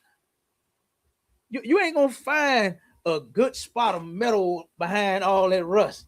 It's all the way through. And so is the white man's wickedness, man. It's all the way through. You're not gonna find, what they say, a good bone in that wicked body of his, man. Marching and protesting ain't finna change his mind about you. Nothing's gonna change his mind. Keep reading. Come, sir. Verse 11. Though he humble himself and go crouching, yet take good heed and beware of him. So even if the white man say, hey, I just want to be your friend. You ever heard white people say, I got black friends? He's humbling himself. Right. Even though he get to crouching on your level, you know, he get real low. Like, man, look, you were born in the ghetto, man. Hey, I was born in the trailer park, man. We're like neighbors, man. We're like brothers. I grew up in the city. You ever heard white people say that? I grew up in the city, man. I'm from the hood. No, the hell you not. No, you not. I done had so many white people try to tell me they from the west side of St. Louis. It ain't not when it was the west side. You wasn't. That was before. You understand? You ain't from the north side of St. Louis. That was before. You stayed there before it was the north side of St. Louis. You understand? So even though he tried to crouch and get on your level, you better take good heed to him and beware of him. That's what the Bible say, man. It's your enemy we talking about. All that foolishness about what's that line they like to say? Keep your friends close and enemies closer. I think that's stupid as hell. That's stupid as hell. We should have left our enemy on his side, on the wide side, and we should have stayed over on our side. Keep reading up. Come on, sir. And thou shalt be unto him as if thou hadst wiped a looking glass. Mm-hmm. And thou shalt know that his rust has not been altogether wiped away. So as he's looking in a mirror, he gonna turn around and see that all the wiping he doing, that stain, that rust ain't going nowhere. You understand? You ever washed a car that had some rust on it? Come on. You understand? You ever had Cadillac? You know what I'm saying? On 4 flats and all that. That was your ride. But it had some rust on it. Look, I had one. Boy, look, I had a Cadillac that went in the book. Andy Worm, the tire shop. I think Andy Worm was damn like the first one. And I got a picture of my lack when he put them rims on, he slapped them rims on it. Yeah. I had to tell him, I said, hey man, take the picture on this side. But yeah, you'll be all right. I got that rust spot on this side. Take the picture on the other side. You know what I'm saying? That, hey, as much as I used to wash that bad boy, hey, that rust did not come out. But guess what? On the other side, nigga, you better watch out, boy. You understand? That all white, that peanut butter top, boy. You understand? With them strikers on that bad boy, with them knuckles, man. Okay. But guess what? But on the other side, that rust, boy, don't matter how much I wash that thing, that rust ain't go nowhere. That rust eventually went all the way through. So I had to turn around and get that fixed. I had to get that fixed. But guess what? But ain't no fixing this though. Because once he look in that mirror, he gonna see that this rust ain't going nowhere. He horrible. And that's how the Lord created him. And we was never supposed to try to join together with him. Go ahead. Right. Come. Verse 12. Set him not by thee, lest when he hath overthrown thee. Set him not by thee. Did Martin Luther King understand this? Nah, sir. Set him not by thee. Don't be trying to join. Don't be trying to sit at his table. That's right. You understand? Don't be trying to live in his neighborhoods that he don't want you in, that he's going to run you out of. I got so many videos, brother, that they turn around and these devils said, oh, black people moving in this area? Oh, boy, they're going to be scared to come out the house. They're going to be scared to come out their house. That's what they said. They didn't say, oh, you know what? I believe Martin Luther King was right, man, about what he said. I'm cool with that. I'm good. Yeah, they can come and live next door to me. I'm fine. Hey, Antoine, come on over. Have a beer with me. No, not at all. The Lord says, set him not by thee. Keep on. Come, sir. Lest when he hath overthrown thee. When he has overthrown thee, how he gonna overthrow you? Because guess what? That's his plan all along. When you let him by you, his plan is to overthrow you. You just don't know it. You're just a kind and loving people and person. You understand? That's the way you are. That's not the way he is. He want blood. That's what he want. He want to see you gone. He wants you unalive. He don't want to be your friend. No. You understand? And you got to know it, and you better listen to the Lord. Stop listening to this dumb shit these Christians is telling you. Go ahead, Doc. Come. He stand up in thy place. Look, the white man ain't took our place to where we had our own businesses, and now he got all the businesses. We actually have to say shop black. We actually got to tell black people to go to a black business. Yeah. You ain't never had to tell black people shop white. No. That was the whole plan. While you sitting in a restaurant getting bust upside the damn head for some food that they don't even know how to cook no way. Yeah. Now you ain't even got a business. Now you don't even have a restaurant. Now we got to tell people to shop black. When Martin Luther King told everybody to shop white. That's what he told them. Yeah. And everybody thought it was a good idea to go to the white man's movie theater. And those 12 little girls got tortured behind it. That's right. They got tortured. And was left for dead. Somebody threw some raw meat in the cage for them to eat. And you forget about this for some internet and a YouTube? That's ridiculous. Go ahead, I'll finish it. Come concert. And thou at the last remember my words. Hold on, go back one. Come concert. He stand up in our place. Go ahead. Come Salaki, sir.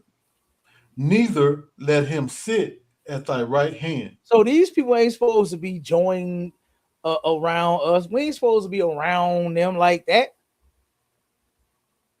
There was nothing wrong with black people going to work for them and getting the hell back to where we lived at.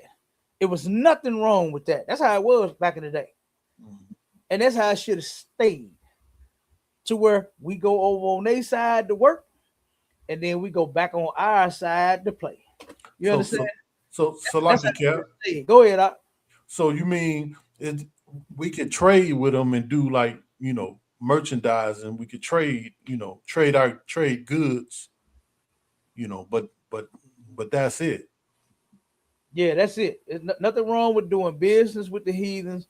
It's nothing wrong with, say for instance, if you got a store and they got a product that you like and that you want to sell, or something that you need, or whatever that they got, a piece of machinery, equipment, whatever the case, whatever it could be, right? Nothing wrong with you sitting down with them and say, hey, I want 1,000, cases of this water that you got right here. I think it's pretty good. And they say, all right, well, it's going to be $200. Nothing wrong with you making that deal, but bring that shit back to our community and where we live at, in our businesses and our stores. You understand? Not trying to fuel theirs. That's what we did. We're fueling their economy. Right. Not our own. We don't even have one now. Right. Black people turn around and make up all of the money that this country makes. They got all of their spendings, all of their dealings come from our pockets, not theirs. All their foreign affairs, all of that money come from us. That's the whole point of why back then they ain't had no businesses in the black community. And right here on the west side of St. Louis, where our school is at, we barely got any businesses over. We got a Taco Bell, that's white. A Lee's, that's white. A White Castle, that's white. All these, that's white. You understand? Save a Lot, that's white. The gas station, that's herb. The other gas station is herb. The other gas station is herb. You understand? The liquor store herb. The other liquor store herb. We got one black liquor store right here on Kings Highway. And hardly nobody go in there. They go to the herbs. We had our own gas stations. We had our own every damn thing in our community. Now we have nothing. Now we have absolutely nothing. And now we're trying to tell people to shop black. We're having to tell folks to go and find a black business to shop with. And we got to find them. We looking like crazy trying to find a black business so that we could patronize them. Yeah. If black folks don't see and understand that, guess what? We've been doing it wrong for a long time, and you ain't gonna never get it right trying to join them. That ain't it. Trying to make them change their ways. That ain't it. That ain't it. That's not gonna help us, man. Us trying to force the white man to treat us better. It ain't gonna happen. And it don't have to happen. But what has to happen, if we want to see change, is we got to turn around and do something different. What's that saying? It's insanity to where you try to keep doing the same old thing over and over and over again. thinking it's gonna work when it's not. You have to do something different when you see that the same old thing ain't working. If you have a nail in your tire, you are going to have to keep putting air in it until you plug the tire or until you ultimately replace the tire. You understand? With a new one. You can patch it. Thank God for black people. They made up the patch and the plug for the tires. You understand? To where now you ain't got to throw away your tire. It got some meat on it. You can plug it and it'll be just like new to keep rolling. But guess what? If you don't plug that tire, you leave that nail in there, the air gonna keep seeping out, and you're gonna have to keep putting air in it over and over again. And you're gonna keep kicking the tire every morning. So, damn, this damn thing flat again. Well, brother, all you keep doing is putting air in it. You gotta take care of it. You gotta fix the tire. You gotta replace the tire. And guess what? Black folks gotta replace this integration theology, this Martin Luther King movement, that this was something so great when it wasn't. Finish that scripture up, out, and then we getting out of here. Come on, sir. And thou at the last remember my words and be pricked therewith. So remember this and be pricked with this. Don't even forget it. Let this get to you. Let this hurt you. You understand? Let this hurt you to where you don't forget this. You understand? Do not forget this, man. And guess what? We want to forget, especially when we got people like Steve Harvey that say, man, slavery, man, the hell was slavery. Damn slavery. Forget slavery. You got so many people talking like that to where they don't give a damn about what happened to our people in history, when it's the same people that's harming us today. We shouldn't forget about the people that harmed us yesterday. In simple fact, because they still harming us right now today. All right, but look, we out of here, y'all. Make sure y'all tune in each and every damn Sunday. Wow, show, sir. The Water Warrior. I appreciate everybody rocking with me. You understand? Even my brothers and sisters that's in the chat, all the brothers that's on the stage. You know what I'm saying? The water to everybody. Make sure you tune in for next week's show. It's going down again. All right. Wednesday. No, I'm sorry. Monday. Look, go to ISUPK.com. All the days out the week, we got all the goddamn classes. Monday is going down. We got Officer Thumma Young and his history class. Tuesday, we got Officer Halaka Miles Brotherhood class. Then we got Wednesday, we doing the STATL Connect podcast with me and my Shala. Then we got Officer Thumma Young again with the law class on Wednesday. And then check out General Hyman's scripture breakdown class every Monday and Thursday. All right, going down 6 p.m. Central Standard Time, 7 Eastern Time. And then we got the Lashawan Kadash, the language class, going down every Friday. Saturday, the Sabbath class. And then Sunday, the radio show again. We keeping this thing rocking and rolling. All right, it's time for our people to wake up. But I'm going to play this on the way out. I don't believe so. Well, you said you're going to leave me. You said you were going away. Girl, you said you're going to leave me. You said you're going away.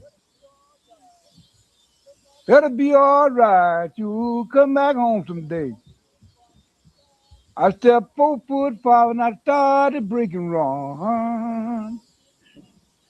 I stepped 4'5" and I started breaking wrong. And it may not run the counter. Same as a gas gun. I love that woman. I just can't help myself. I love that woman. I just can't help myself. If I don't get you, I don't want nobody else. that woman, I just can't help myself. You understand? Hey, when I saw that one, I said, good goddamn night, I got to play them. You understand?